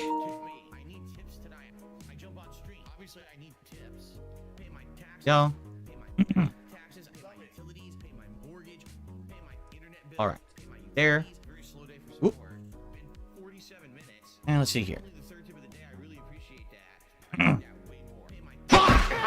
Fuck you, Phil. Fuck you, Phil. I cannot believe I cannot mute this kid. It's gonna kill me. I'm gonna have to kill myself. I appreciate those who contribute in any way. Please, if you can tip me, do that rather than these super chats and membership. Okay. Thank you, Fox. Yes. Like I said, it's not that Kat is like sick or anything. It's just that she had a stomach problem last night and she didn't get good rest because of it. Already, I knew last night. All of a sudden, she was like, "You look sick," and I was like, "What's wrong?" She's like, "Yeah, my stomach sucks." And I was like, "Figures. It has to be the night before that once again we were gonna do our co-op, and now what's gonna end up happening is you're not gonna feel good, and it's gonna be a day where there's gonna be stress and everything. And again, the point of doing co-op is supposed to be that it's supposed to be fun, and you know, not that you're sitting here in uncomfort, or stress, or being tired or worked out, or you know what I mean. It has to be we're gonna sit here and have fun together. And if she doesn't feel good, regardless of how the stream is going, we're still not gonna have fun together. You know what I'm saying? Like she's gonna feel uncomfortable, and that's not cool. So, you know, what can I say? But here's what I'm gonna do. All right, before we even begin, because by the way, I don't need to take a long break today or anything. I'm just gonna take a very brief break, probably use pee and then go right to the gameplay. I want to see if this is gonna run well or not. Because if not, I want to restart the stream now before we start. And I'm nervous after yesterday. I just don't know what happened. Okay. I want to make sure this frame rate is good. Yeah, I know I didn't quit properly. Get out of here. Like I care.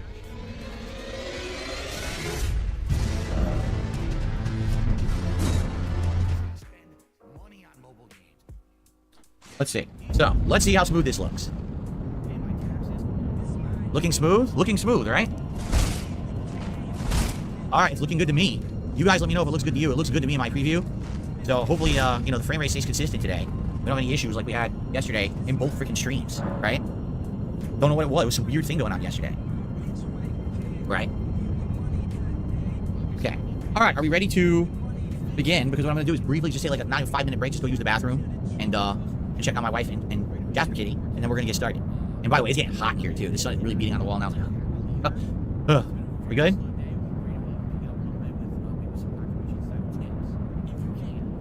Okay. All right. I'm just gonna mute the mic. I'll be back in just a couple minutes here.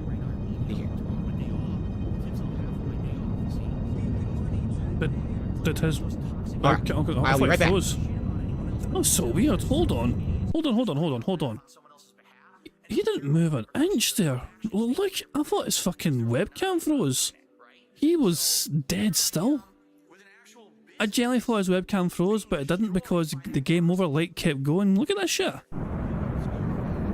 Okay? Like, Alright, here. the mic. We'll be back in just a couple minutes here. At this point here. Like, he is dead still. Like, what the fuck, man? Alright, I'll be right back. Now he fucks off to make sure Cat's cooking dinner still. I was like, hey, you. Hey, you. Always ill at inappropriate times. When's dinner ready? K-8? Is it K-8 or K? I can never remember. K is saying no 1 Minute Man. 1 Minute Man was here. 1 Minute Man gave Phil a $10 tip. That was all. Let's fast forward. Blah blah blah blah blah blah blah blah blah blah. Where are you, Phil? Fuck me, man. Hold on. Oh, there he is here. He comes back about here. Wait for him to waddle himself back into the room and throw himself down in a chair. Any second now.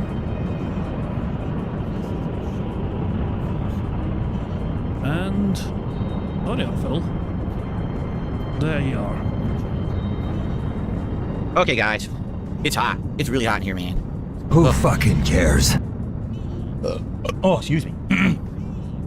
It's really hot in here. It sucks. I'm just got to steam it out today with this heat that we got out there with the sun beating on the wall. We have one to go. We got a burp-free space. If Phil says reality, good news, positive, or if it randomly pauses OBS, we get a bingo. But we have a very small time to get it. Oh my god. Alright. Okay. Thank your audience for a very positive podcast so far, Phil. Please do. Hey, the good news is your stream looks fine. What about smacking some bitch back to reality or something? Just quote your channel your inner Eminem and fucking get us a full house. There, Gallback, how you doing? Walk Warrior, hello. How's everyone doing? You guys ready to take on Godskin Duo again? I think I'll get him this time once I change my build, so. Alright, ready? Hello everyone and welcome. This piggy prick is fucking finished. We were one away. We were one away from a full house. What a fucking dick. I'm gonna tick Burger. 5 in a row. That's concerning. But the reality is that we couldn't get the full house. We're one shy of the full house. What a dick. Let's go to full screen. Let's go to live DSP and see how he's doing. There's too many of them. 54 buckaroos, and also he's getting his arse kicked apparently by his boss. Dude, it's a fucking ridiculous amount. I'm just gonna have to blast tanks too, so they're just tanking it out. It's very fucking annoying. So I want These to guys watch are a him. bunch of fucking dicks. I want to watch him have one round here. Let's watch him challenge that boss again. I think they're right there. Good. Good luck, Phil. Lord's room. That was even them.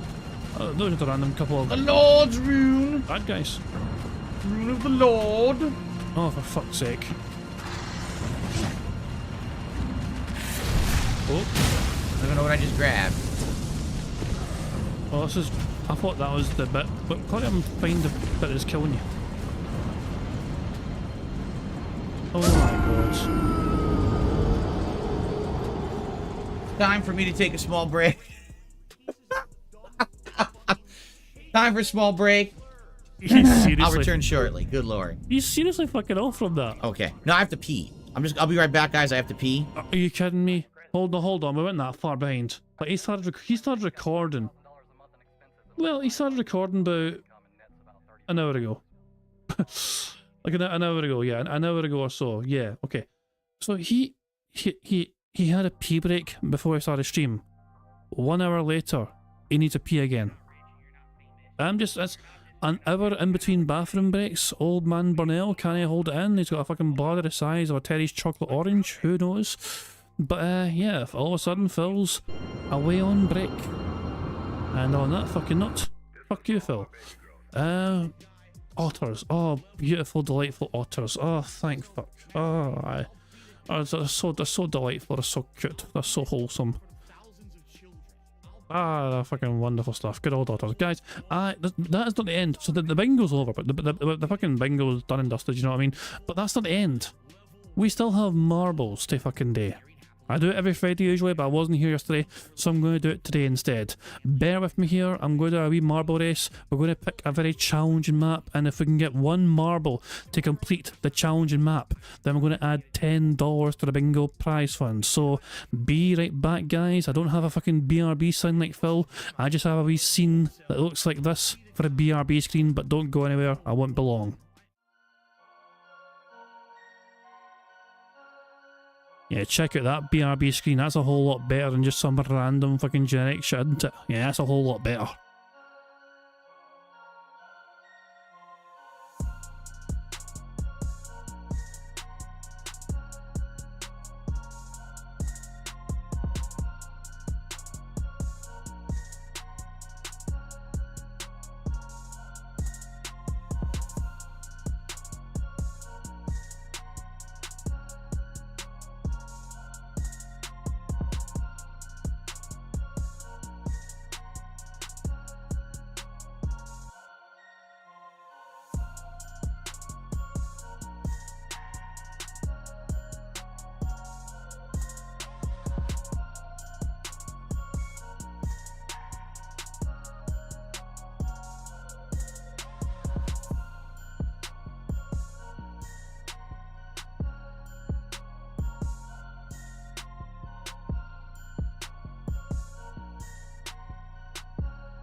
Alright, ladies and gentlemen, we are back with our marbles and our mandatory marble race on this most challenging of maps made by the sadistic Arthur. This is Fairly Airy Air. Now, this is a very hard course to finish, but we have won it before. We know it's possible, we have witnessed this fucking happening before. 212 marbles here. We have got King Llama at the very front, Ula Pops as well as there. Is that the fox right there I see as well at the front with the Chinese symbols, or the A, is it Chinese or well, Asian style symbols anyway? There you go, fucking play it safe and just fucking go the whole continent instead. For fuck's sake, and you got fucking, you got Nerd, Favre in there, Jasper's Angels, Daijo, Dan, Spanrag as well, Sly Raccoon, you know, there's so many more marbles. There's 212 marbles here, ready to fucking go. And on that note, at time go. They hit the speed boost and they all go flying forward. So let's have a wee browse here. Is there any marbles? There's a whole bunch of marbles that will die straight away, like Ice Yamamoto. The first one to die is Ice Yamamoto, but it won't be the last one, that's for damn sure. So let's follow IWNDWYT. I have no idea what the fuck that means, but we're following them as they try and get through this particular portal. The trampoline will bounce them back, and they'll want to try and go through the portal, which will send them through to this portal, and they will then roll down like the consortium's doing right now. What the consortium wants is to get slowed down by this thing here. But that didn't go to plan. They wanted to go to the side though. Rotating's going too fast. They're all going too fast in there. They all perish down there. Michael Hunt's also going too fast. Consortium might be okay, but it's going to be close. Ah, it wasn't okay. Wait, he got away with it. He sniped the middle and he got away with it. The consortium got away with that. Oh, you jammy bastard. I didn't realise the middle was also safe. But can I get bounced? Can I get a good bounce? That might be too good. Is he ever going to drop down? Oh boy, this might be bad. Oh, but oh no, the bounce was too good. Oh, it's tragic. We only have 2 marbles left. We only have 1 marble left. Paul J. Braswell Jr. All the way in the back here. Has to somehow survive. Oh, this is... What the hell hit him? There's a hammer. There's a hammer underneath that track. He's still in the air. He is still in the air. Now he's dead. So yeah, it's a hammer going, spinning very fast, and as you saw, it hit him, and there you go. Well, we have 2 more tries. So, we have 3 goes, okay, that's generally the rule of it, you know, we have 3 goes to try and complete this course. That first run was not very good whatsoever. We had 1 marble, almost make it to the end, but it overshot it. The rest couldn't even get there. It's never, I mean, usually I have a few marbles that make it and they have a few tries. Ace Yamamoto is the first to die again. That's, how the hell can Ace Yamamoto defy the odds and die first twice in a row? That is impressive. Like, that level of bar luck is incredible. Right, who's going to drop through first? Who's going to bounce through first in the portal? Pig in a blanket is first. I lied, Hibblecat was first. And Lionel, but they're about to die, both of them, because, well, that. So there you go. Ethan Rumble looks like they're doing well. This is the pace. Ethan Rumble is showing exactly the speed you want to go down this side, because you bounce off that perfectly, and then you fuck up. Okay, bad example. Dutch Hulk Smash Gaming. Looks like they're going to make it through. There's still a whole lot of marbles left alive for now. Brad Burnian's in the air. Profit's over there for some reason. And Dutch Hulk Smash Gaming. Can I get a good bounce? They cannot, and they're dead. I guess we'll see who's next. That big massive hammer you see underneath, that's what hit Paul J. Braswell earlier on as we follow Joshua Huff. That looks like a good bounce on paper, but it might not be. It might not be enough. He's dropping now. And I don't think it's going to carry him, and he's going to be short. He's going to fall just short. Anyone else around? Not a cookie. Not a cookie has made it over, and we have our first genuine attempt to try and get in that gap. You see that little gap here? It's not always open. It opens briefly for a short period of time. He's in. Not a cookie wins. We have $10 extra added to the bingo prize fund. I told you it was fucking possible. He just snuck in there like a sneaky little bugger. In less than 2 minutes as well. Well done to Not a Cookie for managing to earn people an extra $10 in the bingo prize fund. Let's get that sort. You know what? Let's have one more go. We have one more go, don't we? I said 3 goes. If someone completes it again, there's another $10. Fuck it. Yeah, there we go. I said 3 goes. That's what we're going to do. So we have $10 to add right now. If we get somebody doing it again, that'll be another 10 buckaroos. Not a cookie. Might be the first to die this time round. It was actually Gregory Lake Ultimate. And, Jesus. I'm just... Is Aishamoto alive? Right, the one thing I want to try and have happen is to keep Aishamoto alive. They died first, twice in a row. All these game room is already up here. But he's going too fast. Well, he just got hammered. Goodbye, Ozzy. Let's speed up to Invovide and CDPC0. Agent Proper. What are you doing there, Agent Proper? Oh, Agent Proper's about to have a very bad day, maybe, because his people try to catch up to him. Oh. Midgard Metals and Agent Proper. There's a whole bunch of them here. And Aiden K as well. And Damice is not far behind as well. We're gonna have a whole bunch. We're gonna have a whole bunch of people here having a go at trying to get across here. We're following Midgard Metals. Can they get a good bounce? No, they can't. Agent Proper. Is that a good bounce? It's not. It's pish. What about Aiden K? Right, we'll follow Aiden K. Oh, interesting. Bounce back. Is that? Oh, that might be bad. Like, they might not get into the goal because they're at the side. They need to get pushed over to the right. Look at that. Even if they fall for the gap. It doesn't matter. They're going. They're going. So who's next? Chris George is next. We still have some marbles alive. Chris George, the Baltic Bro, and Sweet I. It is now just Chris George and the Baltic Bro. The Baltic Bro is stuck, I think.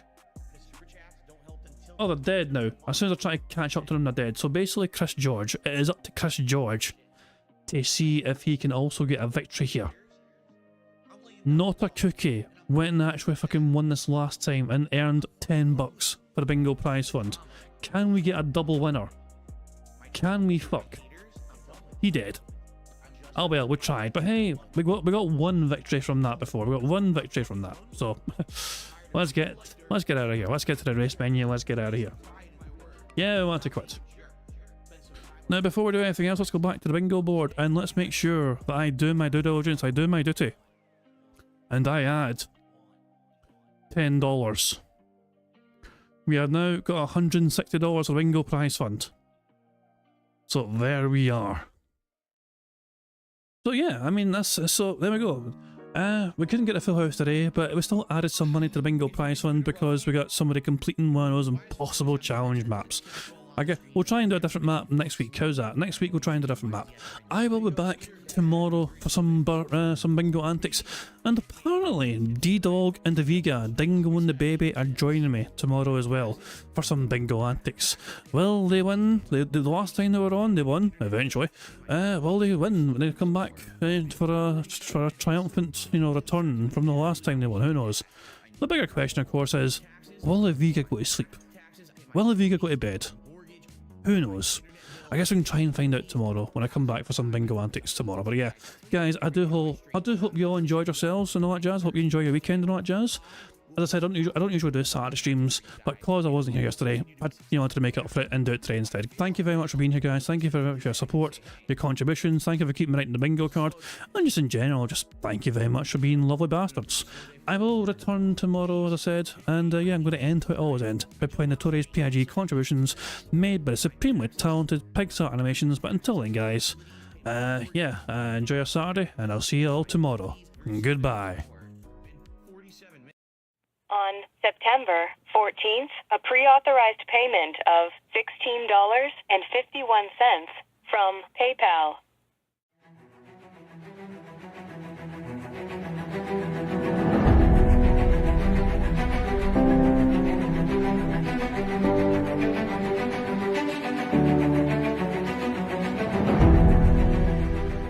All right, Luna Mills has tipped me $1.30. It says, "I'm back. What's your favorite type of shower?" When you're showered in money, when you go outside and all of a sudden greenbacks start falling from the sky, and you raise your face up, you're like, oh, you start dancing, you go, oh, money, money, yeah, yeah. All right, I don't know what the hell you're talking about, but thank you for the first tip of the day.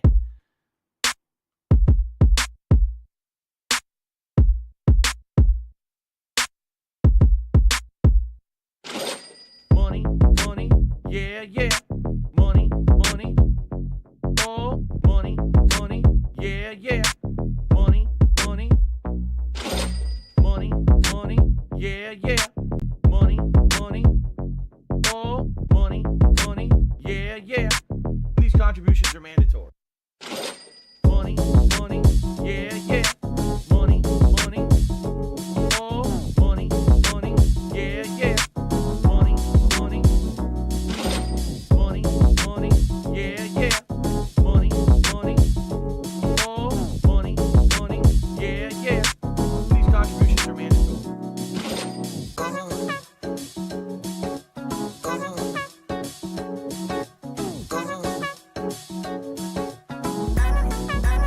Show me the money.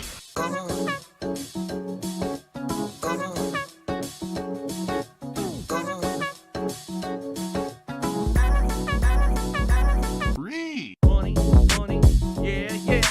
Money, money, oh, money, money, yeah, yeah. Money, money, money, money, yeah, yeah. Money, money, oh, money, money, yeah, yeah. These contributions are mandatory. And it's gone, just gone like that.